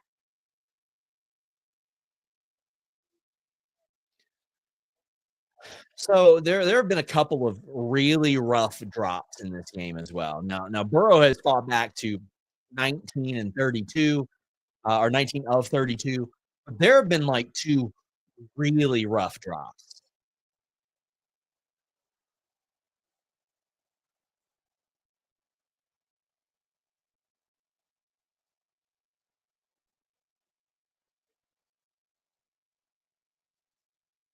This has been probably the Bengals' worst drive so far. As I said, 3rd and 6, but still, like, unless Rico can just absolutely destroy a punt and, like, flip the field, yeah, I don't feel good about this drive. The penalty on the kick, um, the first play was fine. Oh, there we go. Tanner Hudson's doing it again. I don't know what gave them the confidence in Tanner Hudson that they have gained today, but he's doing the damn thing. Well, everybody's got their eye on Jamar Chase and likely Mike Gesicki. Tanner Hudson's getting it done. And Tanner Hudson did gain the trust of Joe Burrow and Jake Browning last year, especially Jake Browning.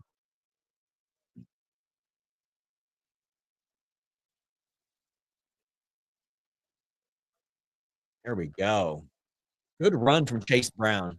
Gotta say, I'm pretty satisfied about that. So, on this stream, I have yet to talk about Joe Mixon. Ugh. Joe Mixon, first off, I'm thrilled he's having a great year in Houston, but I knew the talking point that would emerge from that. People are like, "Well, I bet you still wish you had Joe Mixon." No, I don't, man. I like, on the field and as a team leader and teammate what Joe Mixon did. There was a lot of off the field stuff even before he got drafted. There were plenty in the last couple of years that were like, "Eesh, here we go, Chase Brown." God almighty!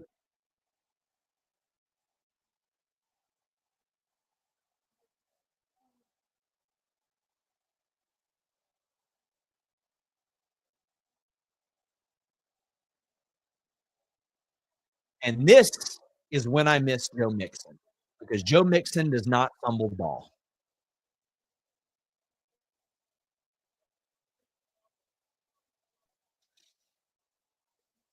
That that will be the most important play of this game. Mark my words, because the Ravens are about to score 7 points. Look me in my eyes. The Ravens are about to score 7 points. The Ravens are about to come back and beat the Cincinnati Bengals. And it will come down to that play by Humphrey, that fumble right there. This is when I miss Joe Mixon, and this is the only time I miss Joe Mixon, is when it comes to holding on to the football.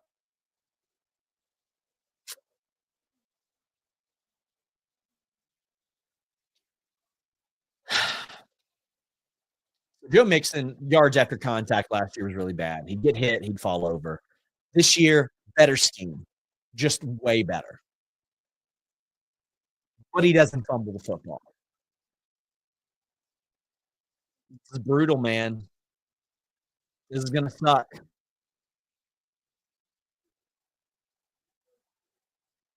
And what I tell you, the Bengals momentum changes and they get deflated.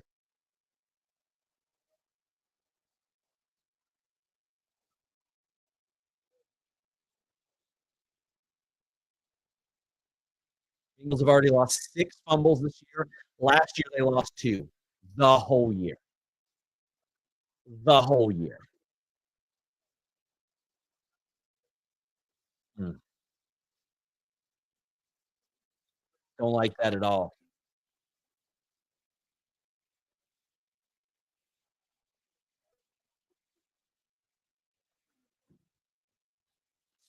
Boy, if that isn't indicative of the Cincinnati Bengals as a franchise and this season, that the Bengals are up by 2 touchdowns,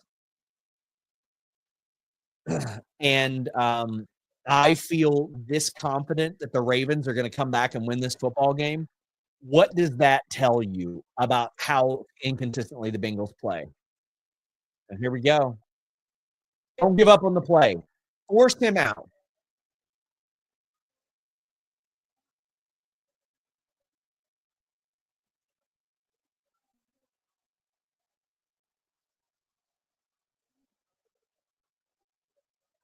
That was one of the most embarrassing defensive plays I have ever seen from the Cincinnati Bengals. And Lamar is incredible, but you have seen Lamar Jackson do crazy stuff right there.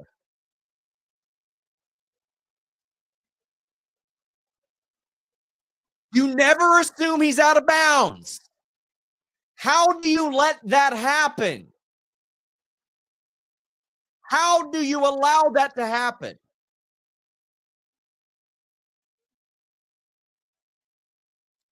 And there is the 7 points that I told you were coming. And let me tell you, there's about to be 7 more that follow that, and the Ravens are gonna tie it up at 21. The Bengals should be on their way, en route to 3 scores up right now, had Chase Brown not fumbled that ball. Now we are looking at the Ravens probably getting a stop here and coming right back up the field and tying the game, because this is how momentum works with the Cincinnati Bengals. And this is what I deal with as a Bengals fan. Oh, brother.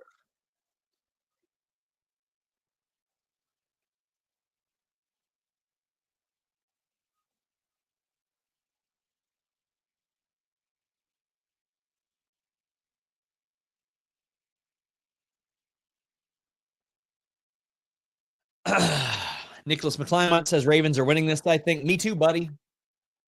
Me too. Ugh.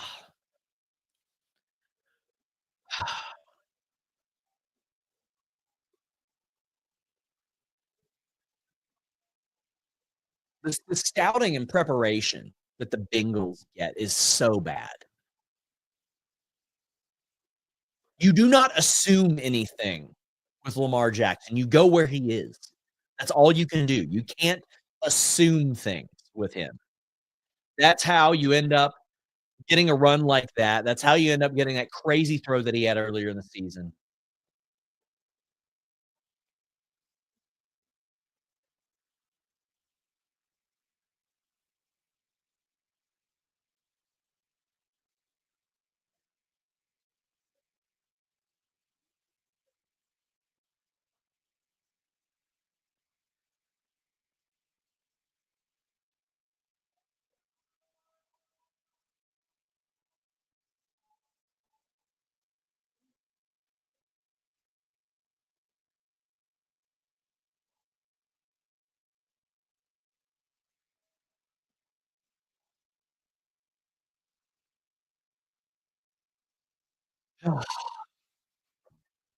Derrick Henry is tough to tackle, but Lamar Jackson is not that tough to tackle. He's very tough to tackle. He's an incredible player. I've said it all day, but he ain't that tough to tackle. 3 guys in the backfield have him cornered. That's the difference between Lamar Jackson and the Cincinnati Bengals. The Cincinnati Bengals give up on plays. Lamar Jackson never gives up on a play, even if the rest of his team does. Not saying they do.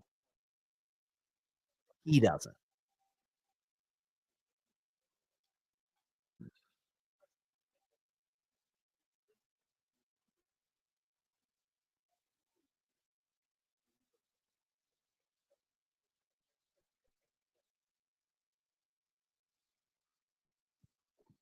Here we go. I can tell you right now what's going to happen here.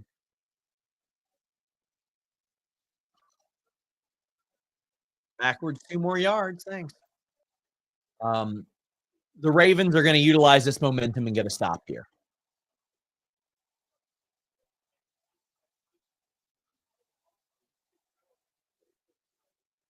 Like, how is that Marlon Humphrey hit allowed?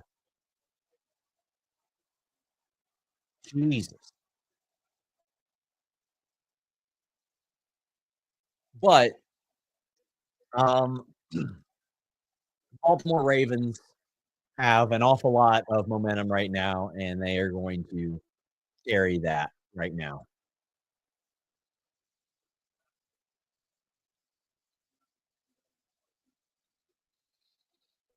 Yeah, that as I saw that Joe Burrow hit, that should have been roughing the passer, big time, big time. And I'm not really one that cares much about that penalty, but that should have been roughing the passer.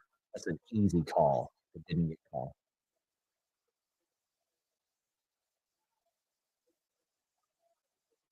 Yeah, and that's the thing. This crowd is just lit up now. They were deflated. They felt defeated.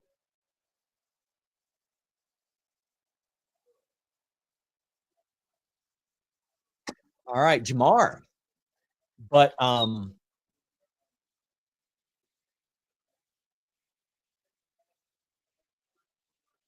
and look, there's a couple times I thought that Joe was going to take off.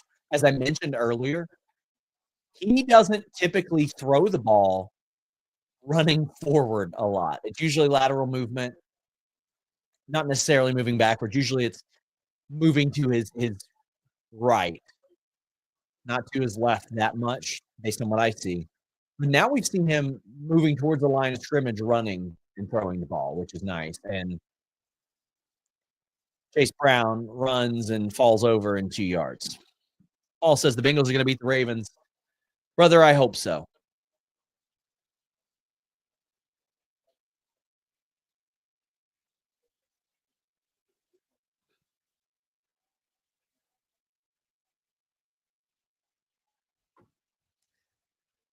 Oh, sad that the Bengals are up a score. They've got the ball, and I don't feel good about this game at all.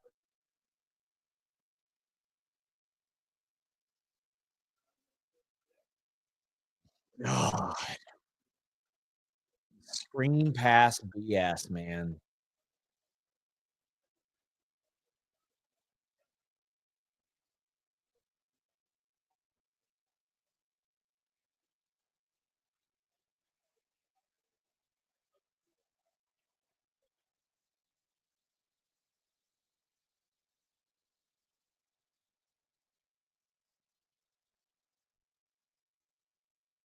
3rd and 2. I would consider running it here. They never do on like 3rd and 2. Mm. And the Ravens have it scouted. And he makes some magic there. He rolls out to his right, completes to Jamar Chase. I like it. Am I from Cincinnati? Here's the way that I try to explain it to people. First off, I live in Lexington, Kentucky right now. Cincinnati is a little over an hour away. The way that I would explain to people where I lived before 2022 was that I was equally inconvenient in distance from Lexington and Cincinnati. I was like an hour-ish away from each one. All right, let's put the ball on the ground here and then or don't. Well, they put the ball on the ground because Joe Burrow got sacked. That's the end of the quarter. And that's going to be a drive killer.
4th quarter, ah, I don't feel good about it, guys. Not at all. Yeesh.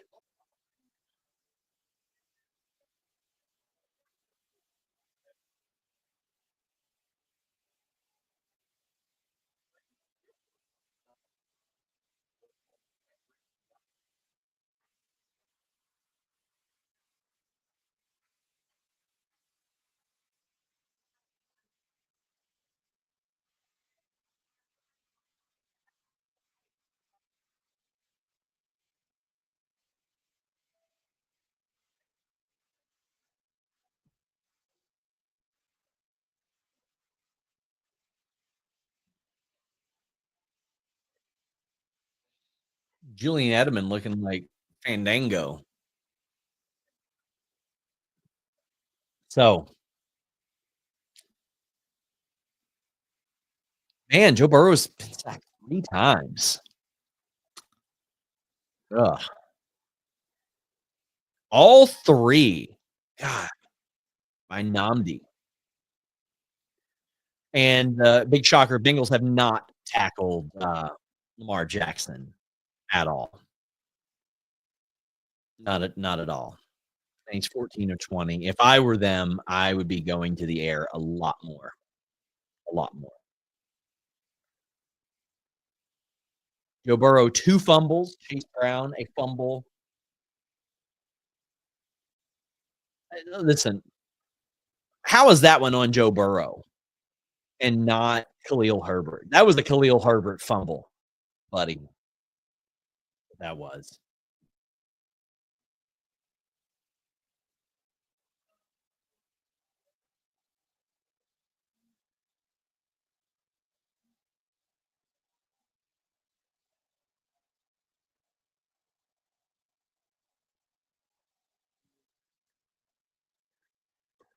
2nd and 16.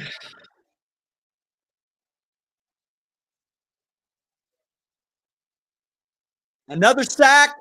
If I swear,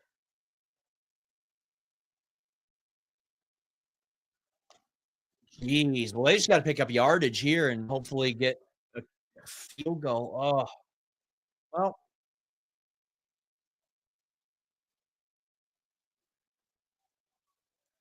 so I just want to say that is a thing that happened with Joe Burrow a lot up until this year. Joe Burrow would get sacked just out of Evan McPherson's field goal range, and it was really frustrating, made it very difficult on him. And up until this year, it wasn't really that much of a problem. He'd still make the field goals by and large, but now it's brutal. And there's Joe again. Oh,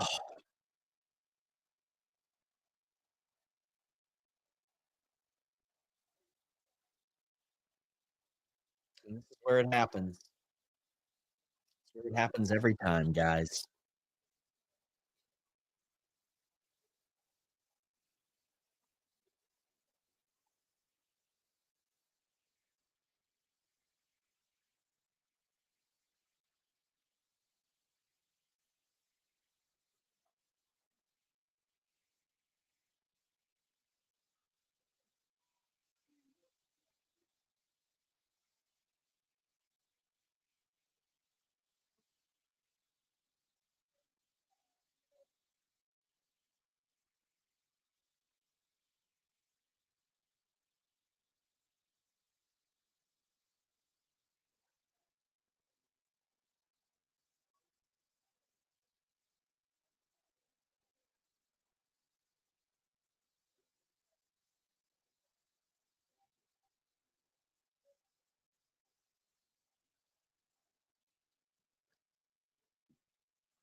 Score is going to be 21-20. You know it in my heart of hearts.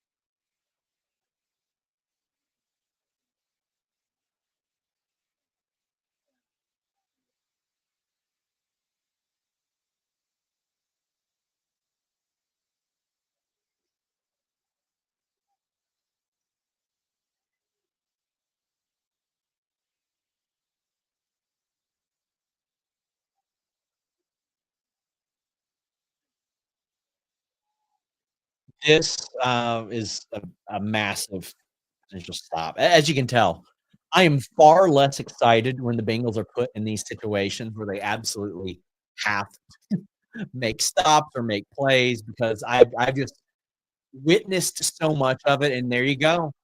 There you go. Horrible corner play.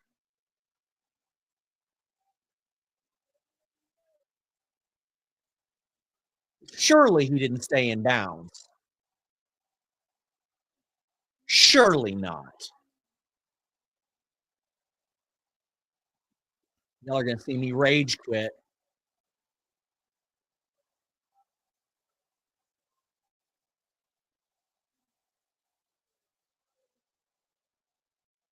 This is exactly what I expected to happen, guys. This is exactly what how about a yeah, he stayed in bounds. The Cincinnati Bengals secondary sucks so bad.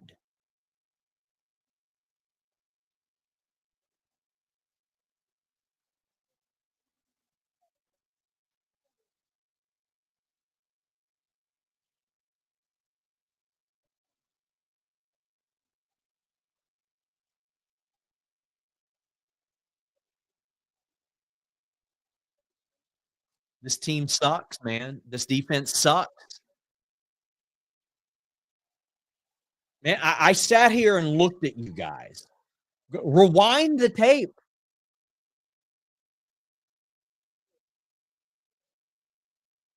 Come on. The heel does look like it's out there. But Maxwell says, I was wondering why you were being so oh, he missed the extra point. Thank God. I was wondering why you're being so negative, but you called it. I have watched this happen so many times this year with this team. Even though the Ravens are down 1 point right now, the Ravens are in the driver's seat. And this is exactly what I've said over and over again. The Bengals give up on plays. And you just saw it on 2 consecutive drives. This one resulting in a touchdown, the last one resulting in Lamar Jackson getting all the way up to the one when it should have been a sack.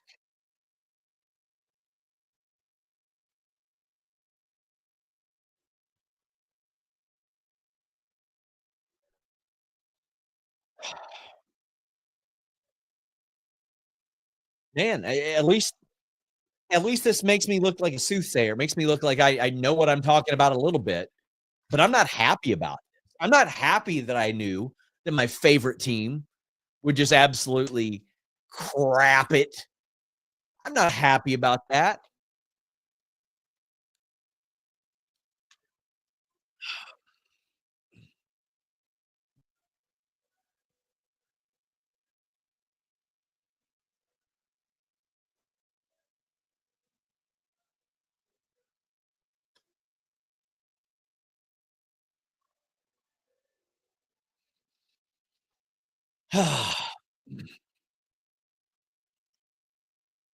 They don't play through the whistle, man.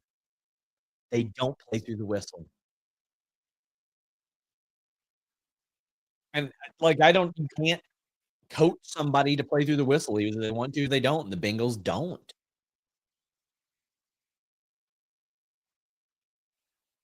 Ugh, I'm so sick of this Wingstop commercial. The no flex zone one, I see it like a million times a week on Raw. The Bengals have to score here, have to score here, and they need to score a touchdown here.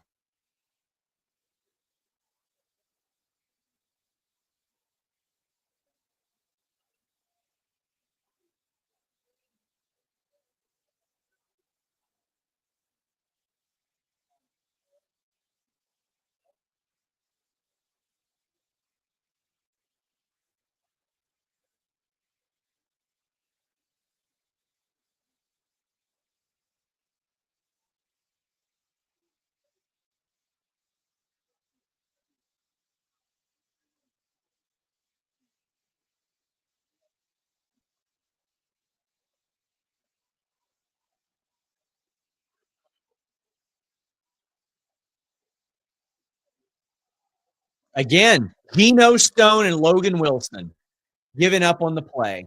Geno Stone was supposed to be the guy that stepped in 7 picks last year, most on terrible throws, and he just got embarrassed by his old team.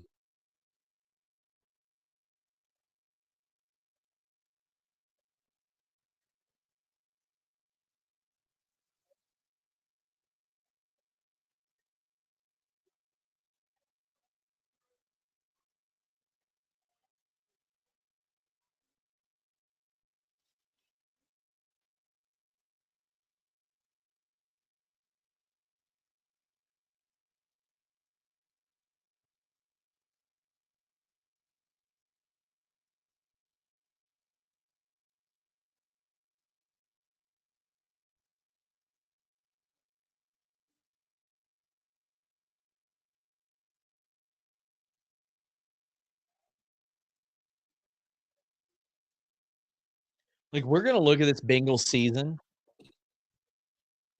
We're going to look at this Cincinnati Bengals season, and 3 fumbles will be probably the difference in the Bengals making the playoffs and not making the playoffs.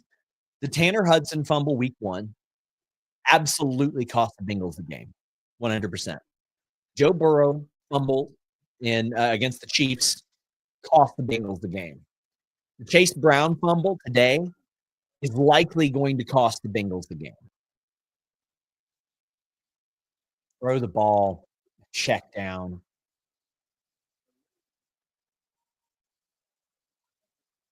You can't win when you pay like. Who is Cam Grandy, and why is he in a football game against the Baltimore Ravens? Well, guess what? When you play like a coward, you get coward results, and that's what this play calling is.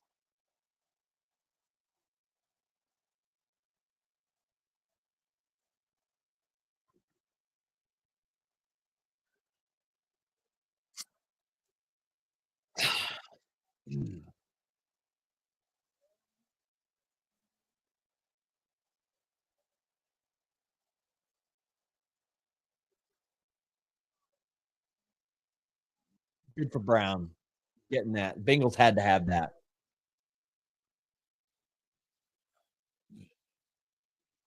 David's absolutely right.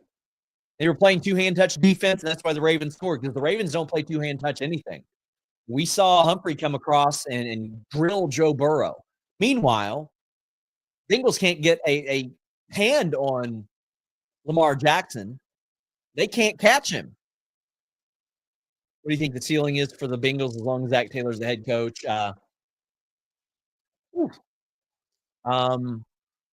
Now, probably winning a wild card game now. Years ago, where people had him figured out. I feel like they could and should have won the Super Bowl. I mean, there is a 2.5-year period where the Cincinnati Bengals were a play away from winning all but 1 or 2 games in 2.5 seasons.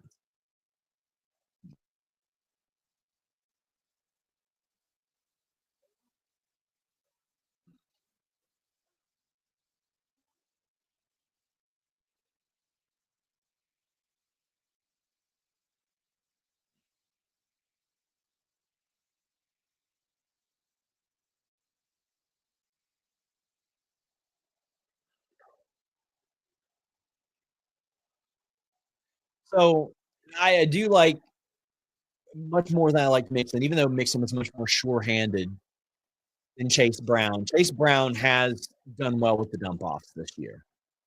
But man, that fumble. Oh. And I don't feel comfortable with Evan McPherson at this range anymore either. And they're going to blitz. They're going to pressure. No.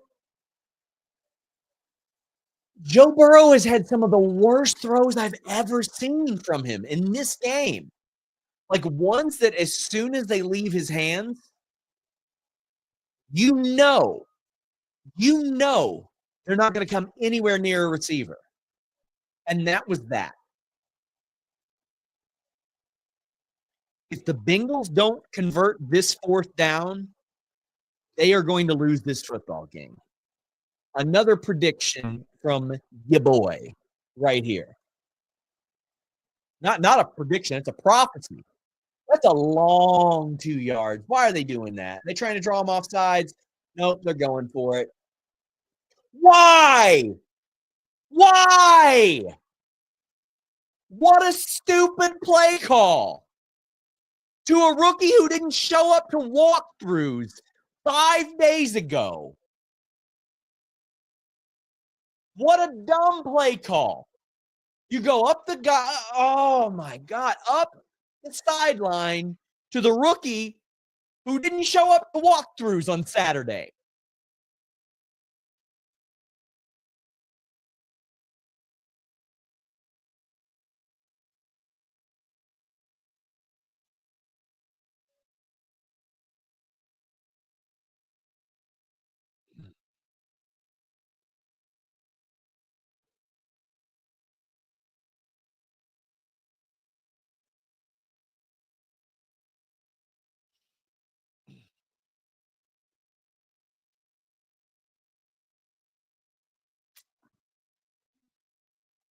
Man, this is frustrating.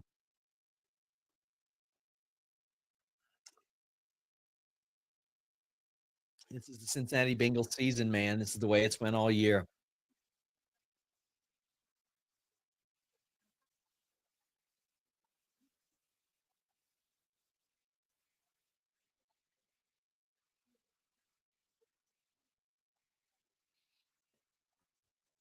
Oh, brother.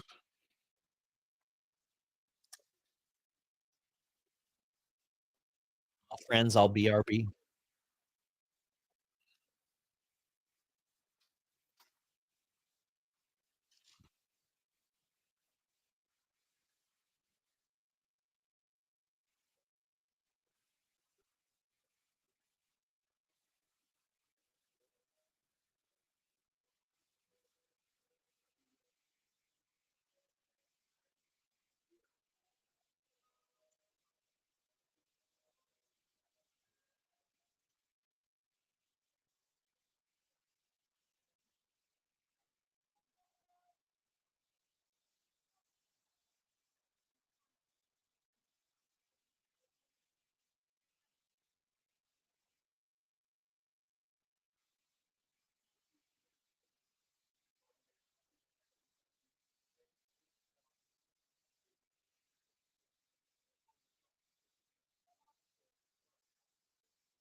Well, I come back to a 1st and 10,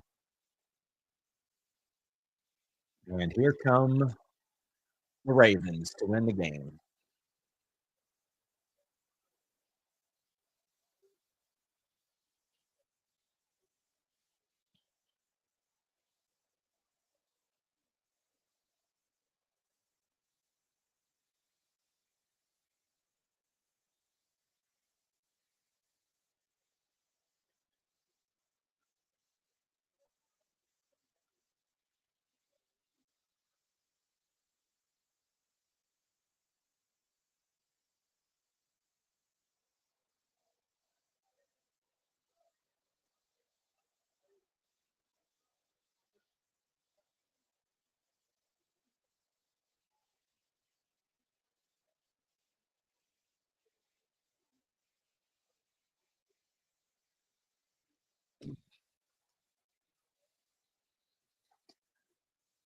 I'm not gonna be a very entertaining watch through the duration of this game because I know how it goes. Bengals can't tackle. Oh my gosh, they got one. So here's another prediction for me. Not only are the Ravens going to win, if the Bengals want to win, I think the Bengals have to get a turnover, not a turnover on downs. I think they need to get a big turnover. And I am not confident that the Bengals are able to do that. The Bengals especially struggle within 3 points. I think I looked it up and Bengals are like 9 for 27 or something in 3-point games under Zach Taylor. It's like really, really bad. I'm glad they got Hill down.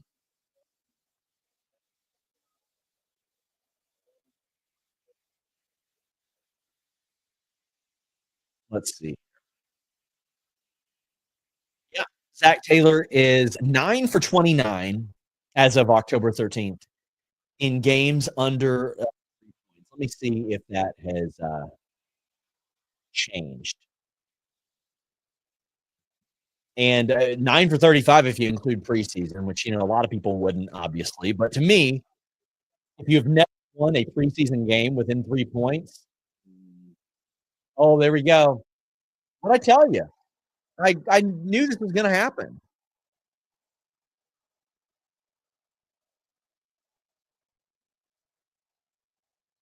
And the Bengals relinquished the lead. JoJo said, "See what y'all are saying about Zach Taylor, questionable coach. How does one get that open?" Well, David Gardner, I'll tell you how one gets that open. First off, you play the Cincinnati Bengals, who cannot guard.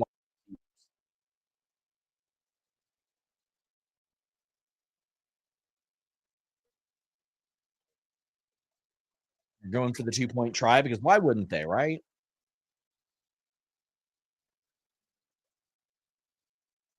I just feel so dejected watching this game, knowing that the Bengals should have won this game.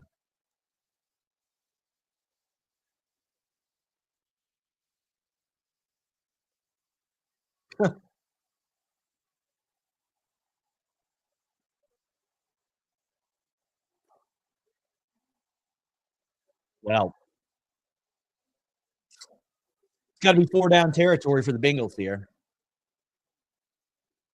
You got to go up and score because right now, I do not believe that the Bengals defense can stop the Ravens. I used to think momentum was a myth.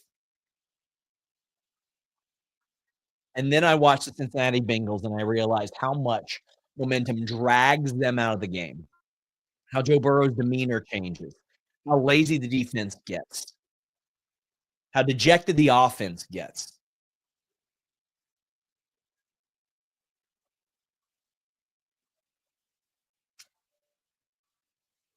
There's the Boza says the difference in the game is that extra missed extra point. Well, not now because they just got a 2-point conversion. So the Bengals can only try to tie it up here. Mm.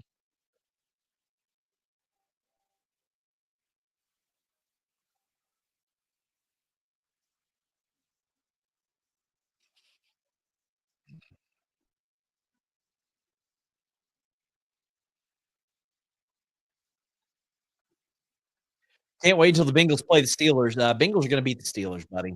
Hate to tell you that, but the Bengals will beat the Steelers. The Bengals are going to win against the Steelers. I feel very confident about that. Well, this drive may determine whether or not I finish this game out on stream or if I go and hit the gym. Got to be 4 down territory for the Bengals here, even with 5:50 left, because listen, you can get Derrick Henry and just go first down, first down, first down.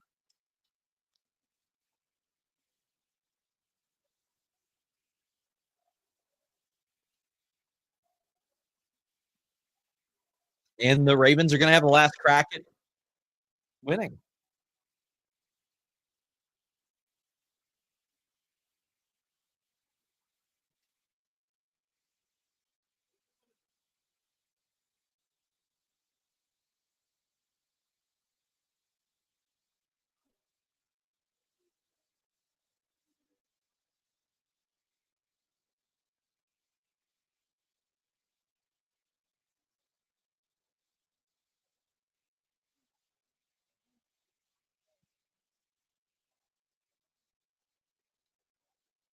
Well, Bengals were up 21-7, and I looked at you guys and I said the Cincinnati Bengals are going to lose this football game. And unfortunately for me, I was right.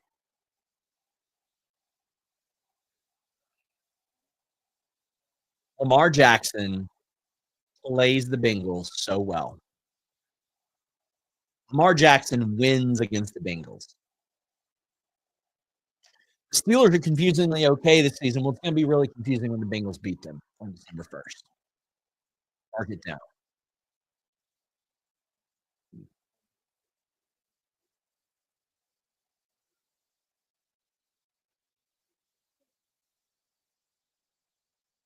Oh my God.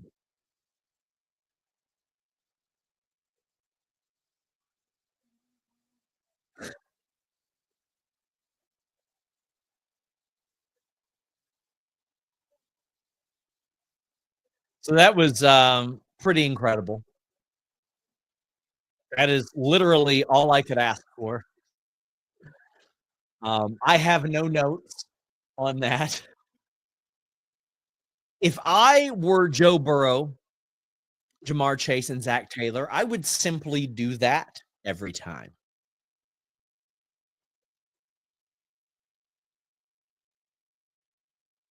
I don't know what more I can say about that besides, well, first off, let's make sure Evan McPherson makes this kick before I, flip out because he ain't good this year. And we've just seen Justin Tucker miss one. All right, cool.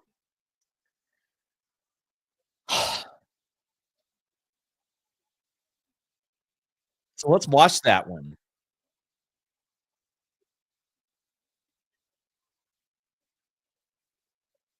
So he bombs that. He sees Jamar Chase running past, and he knows Jamar Chase is gone.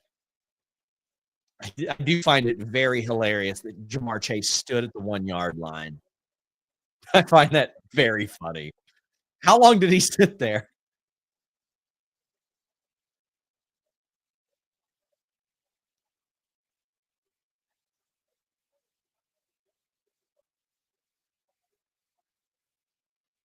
So what Jamar Chase likely just showed his entire team is don't give up on plays. Look what the Ravens did there.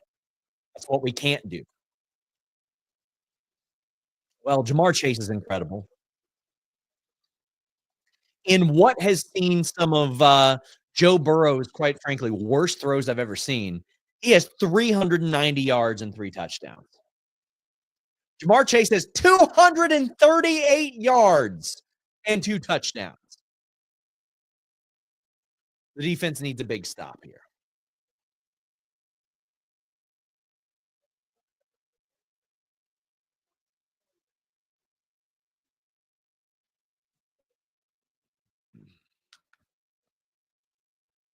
I bet you I'm playing Jamar Chase in fantasy this week. Bet you anything.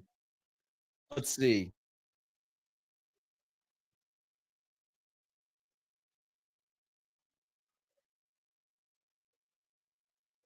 Oh, thank God. No, but I started Khalil Herbert.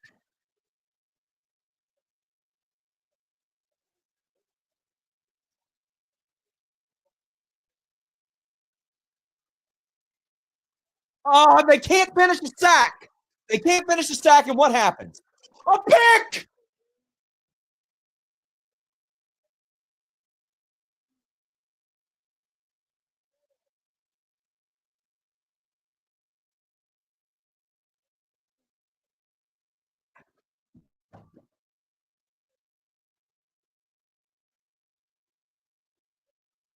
Nope. Ah, nothing you can do about that. He did everything that he could, but that is an incomplete pass. Hmm. So, if you remember, I said that the Bengals needed a turnover in order to win this game. I still believe that. I feel like that would have been the turnover that won the Cincinnati Bengals this game. Yeah, it was a very clear incomplete pass. I mean, good on Cam Taylor-Britt. Phenomenal play.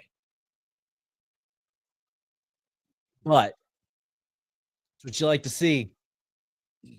But also, why you don't go run up and down the field until you know what the play is. I don't want you to be exhausted for the next play. Bengals can't finish a sack on Lamar Jackson.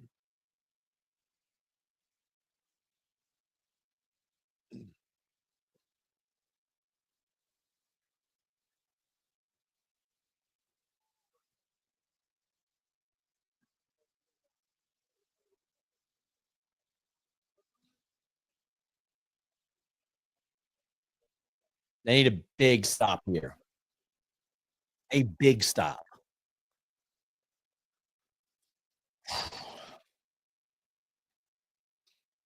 Yeah, guys, I was shocked by that near interception. How is the O-line? Not wonderful, but, considering that Joe Burrow used to get sacked 7, 8 times a game, much better. And here comes the pass right over the middle. Right over the middle where the Bengals get sliced and diced every single game, especially on 3rd down. And the Baltimore Ravens know that. The Baltimore Ravens know that the Bengals leave wide open gaps over the middle on 3rd down. You stop right in the middle of your route. There's 2 options. You blow by your defenders, or your defenders are only there to cover whenever the pass gets completed, and you stop in the middle of your route. And that's what the Ravens did. And the Ravens are going to have the opportunity to work this clock down.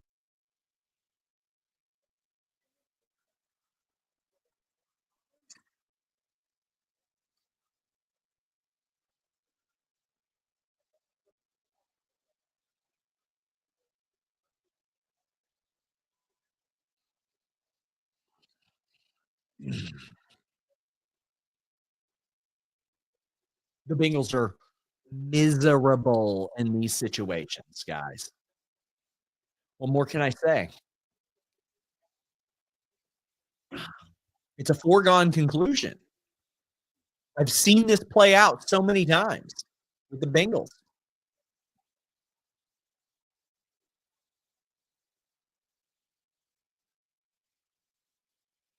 And then they just let it go. They give up on the play. Oh my! Derrick Henry's butt cheeks came out. Oh no! Penalty. Too many cheeks on the field. Booty came out. Oh my God! They're gonna replay it too. Don't do it. Don't do it. No! Why they do him like that? Why'd they go to the replay? Oh man, that's game. Oh boy.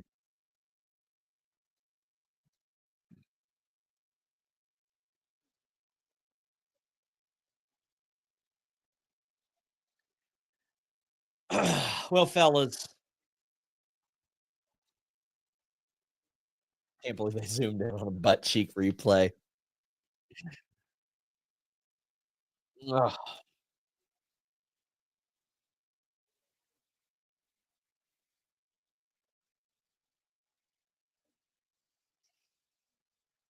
Bengals are going to have to take timeouts on this side of the 2-minute warning.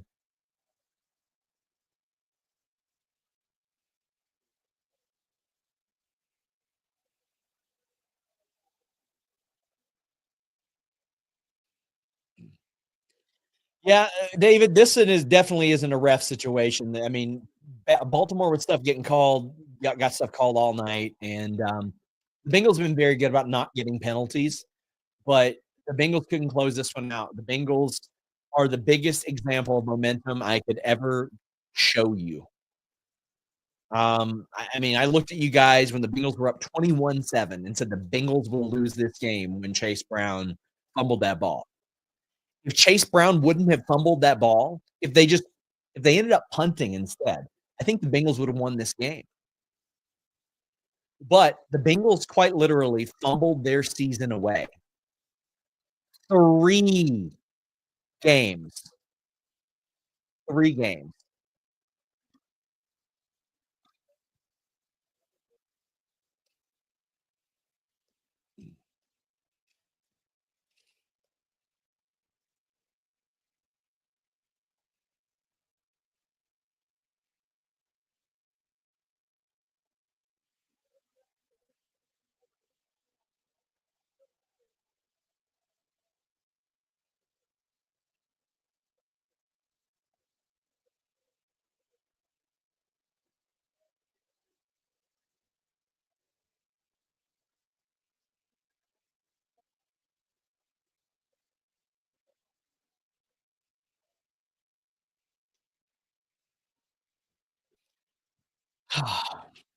I'd be surprised if the Bengals touch the football again.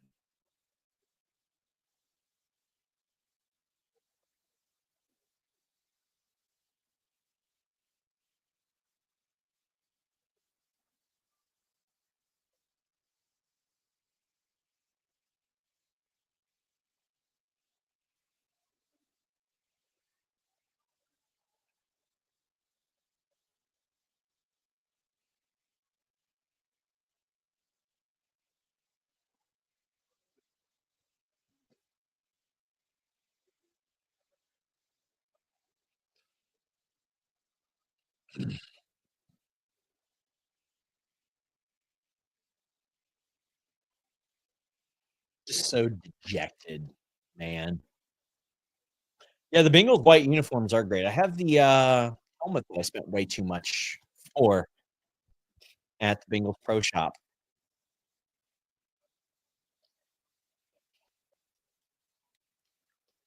I should have worn them the night they wore them, last week and lost, or no, the week before and lost.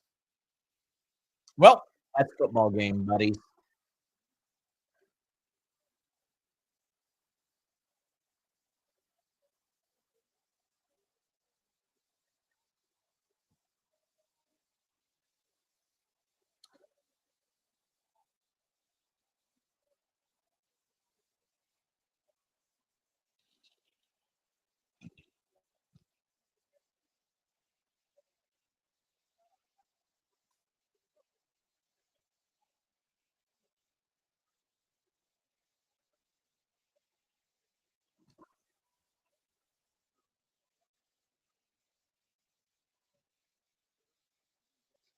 I think the Bengals probably will get the ball back.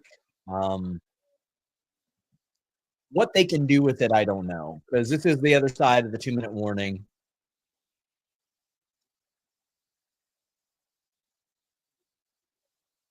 It's just the Ravens are gonna score.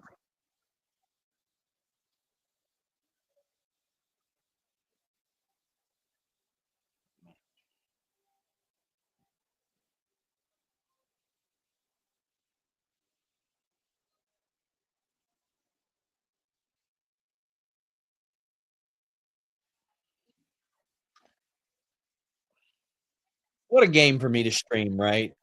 It is the biggest example of the Cincinnati Bengals as a franchise and my fandom. I no, I do blame the players in a couple instances. Listen, costly fumbles, giving up on plays, I definitely do that. I also blame, the coaching staff, and I blame myself for being a Bengals fan. The only thing that I can't blame is Skyline chili. I can't, because Skyline chili, at least when you get it fresh, is delicious. They're not a sponsor or anything, but if you order Gold Star, Skyline, any of that stuff, and it's delivered to you, worthless, don't do it. Soggy, everything, it's just not good. It's not good. I know in my heart of hearts I should just end the stream now. I know what's gonna happen, but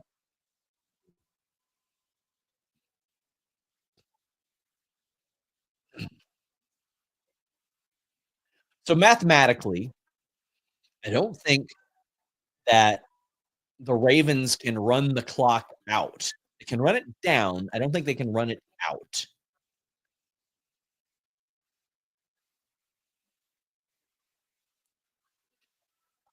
As a Commanders fan, don't be discouraged.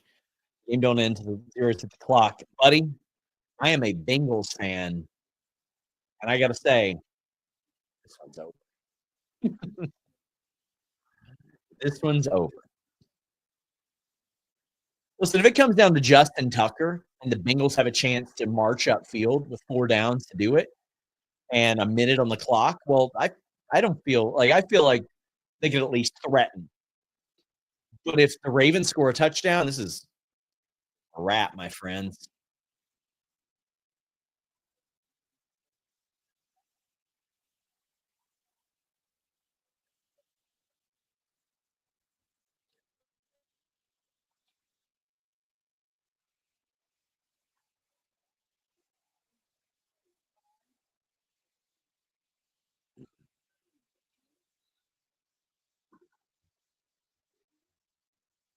Don't let them score. No, absolutely do not let them score here. No, you wanna try to force a field goal. There you go. You wanna try to force a field goal, and I you got commentary saying, "I wouldn't be surprised if Cincinnati lets them score here." No. You've got a timeout left. It's 2nd down, and there's 2 minutes left.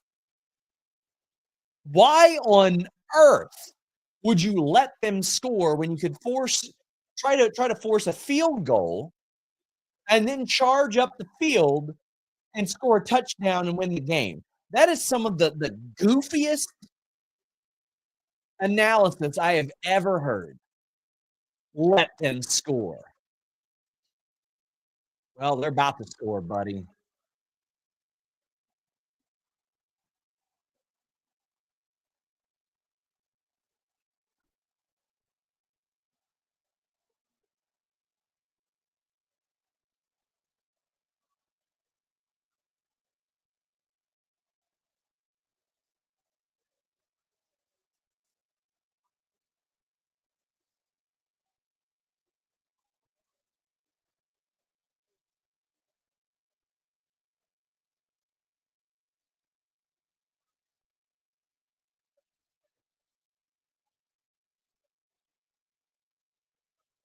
Sure is a good thing that Bengals didn't get cornerback help, right? Lou Anarumo's gotta go. GM's gotta go. Horrible. Horrible. So here's what's gonna happen. If Joe Burrow can't score a touchdown, what an embarrassing throw to give up. Cam Taylor-Britt gets embarrassed there as well. If Joe Burrow can't march up the field and score a touchdown here, it's all you're gonna hear from Chris Canty and Shannon Sharp. That's all you're gonna hear.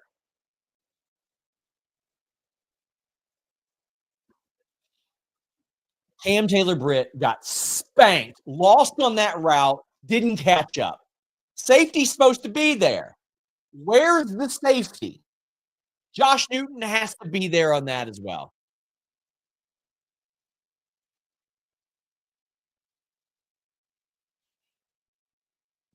Lame. Lame.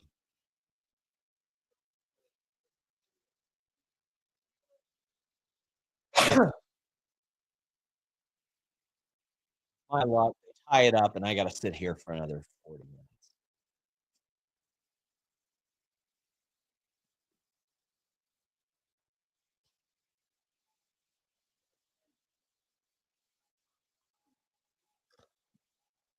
I mean, listen, 4 down territory all the way.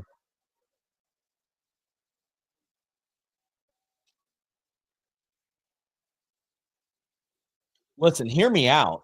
If they score a touchdown, they should go for 2. Take the game into your hands. That's what I would do.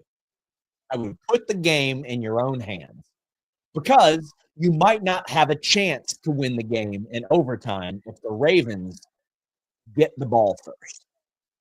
If you score a touchdown, go for 2 in this situation every time.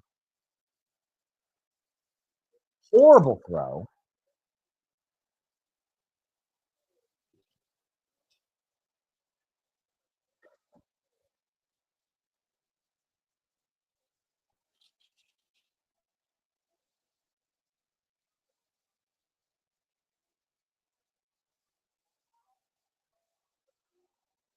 Been live for over 3 hours. This is probably one of the longest shows I've ever done in my life. Shout out to DraftKings for having me. Greatly appreciated. If you guys like what you've seen here or hate, I don't care. Common Bengals W on Twitter. My day job is Fightful. I cover pro wrestling, break a whole bunch of wrestling news, and watch Joe Burrow throw at the foot of his receiver because he gets caught in the pocket as it collapsed. And we are about to see this one wrapped up. Should have been a face mask call there, it looked like. How on earth do you miss that face mask call? How on earth do you miss that call?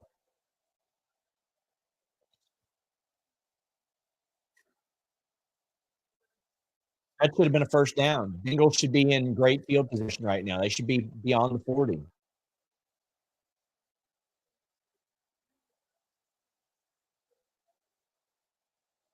Fourth down. Fellas, if this game wraps up after this play, I will hit the bricks. I just want to say thank y'all. You can follow me at Sean Ross Sapp on Twitter, X, Blue Sky, all that good stuff. I would greatly appreciate it. But check out Common Bengals W. It'd mean an awful lot. Face mask should have been called. I ain't putting this game on the refs, even though this should be second down right now. Can't expect to get that call. Wow. They caught it for first down.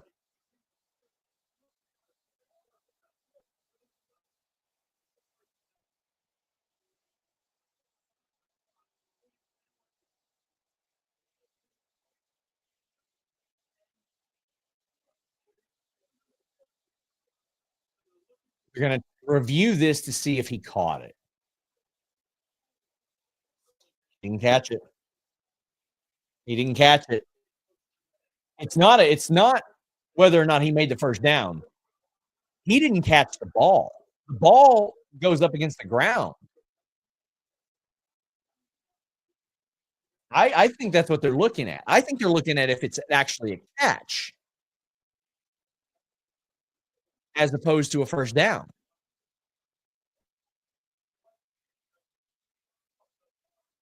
I think they're going to say that the ball. See, I think they're going to say that he didn't have a catch. I I really think that's what they're looking at as opposed to the first down. If he caught it, it's definitely a first down. I just don't think he caught the football. Meat Norman says it can hit the ground if he maintains control.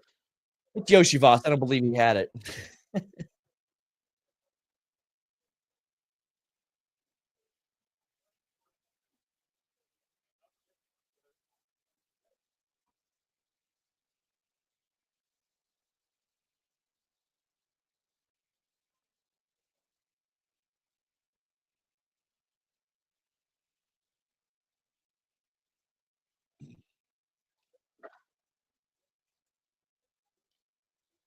All right. Guess so.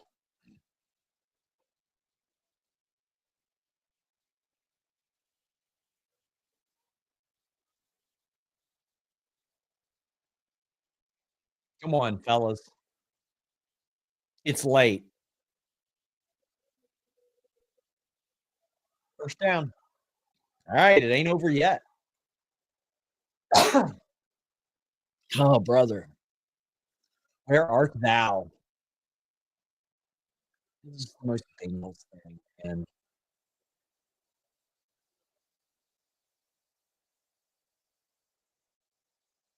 I would consider a run play with a timeout.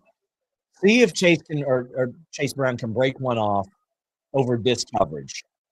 You're gonna get blitzed.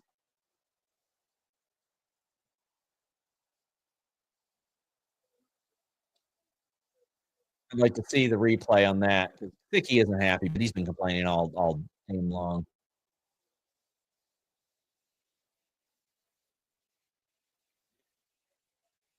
Yeah, that is absolutely pass interference.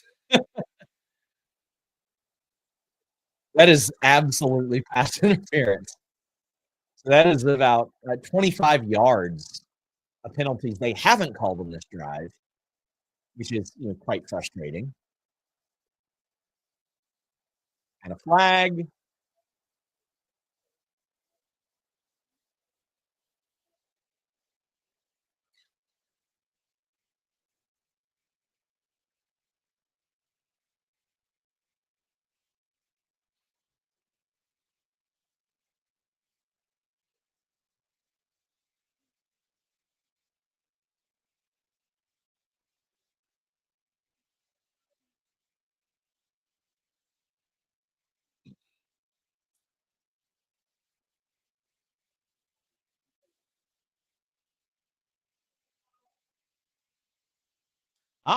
Basement get added.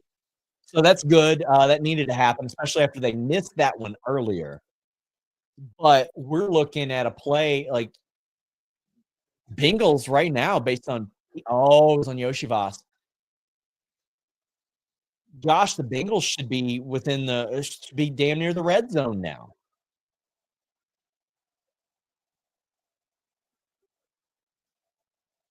Yeah, the Bengals should be sitting in the red zone right now. For the ball, Joe. And Jamar Chase catches it up the sidelines. Listen, flag. That's a hold.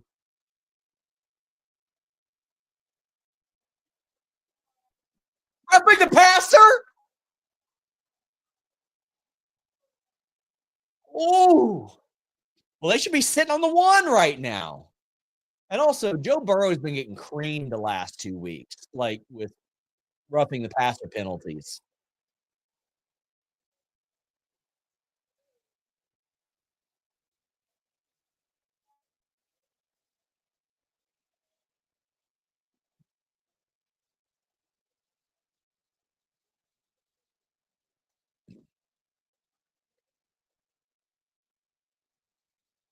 Yes, if you score, you absolutely go for two. Absolutely go for two. Control the game. Otherwise, the Ravens will beat you in overtime if you can score a touchdown. Throw the ball, Joe. That's pass interference. How can you push him out of bounds? How can you push him out of bounds like that? What are we talking about here? They're committing penalties on literally every play. And love just launch somebody out of bounds.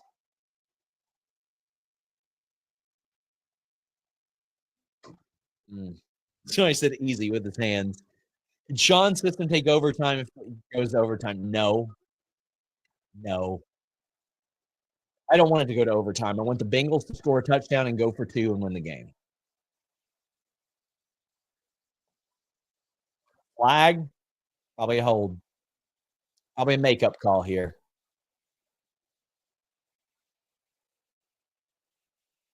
Hold.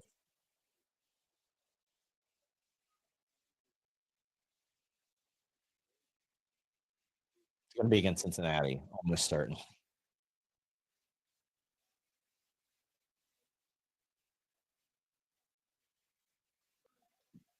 I cannot believe it. Another penalty on the Ravens. I cannot believe it.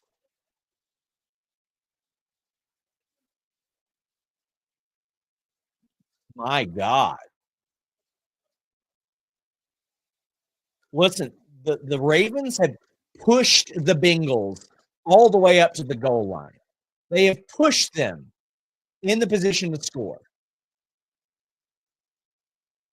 Or the ball, Joe. Oh, it was almost very bad. Two more cracks at it, at least.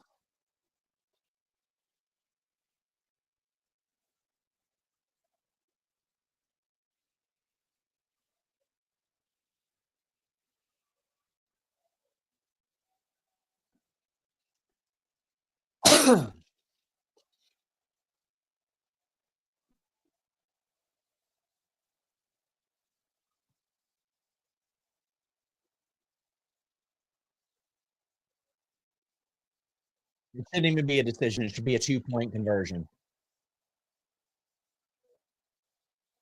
Oh my God. Oh my God. And they're going for it.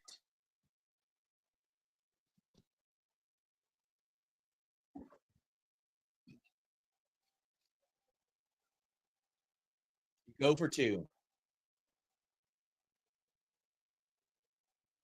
But the Ravens have 2 timeouts and 38 seconds and Lamar Jackson on their team. They will get into field goal range.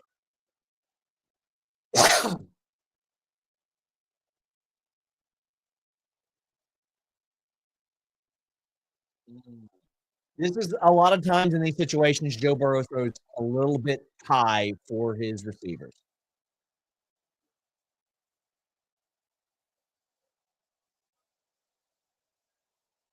Nope, they're going to let that.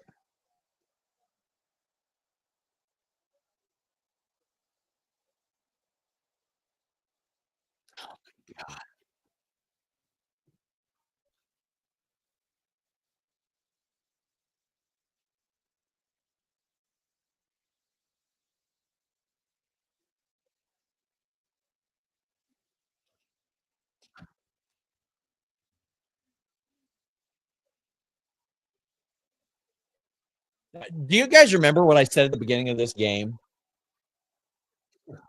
The Ravens are going to score 35 points. That's what I said at the beginning of this game. Okay, they are going to go for it.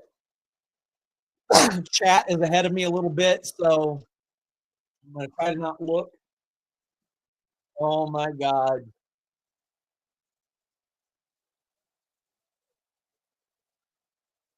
Here we go. Ah! Fellas, well, it was a good stream. I'd like to thank DraftKings for having me on. I would like to thank them for giving me the opportunity to look very smart in all of my predictions.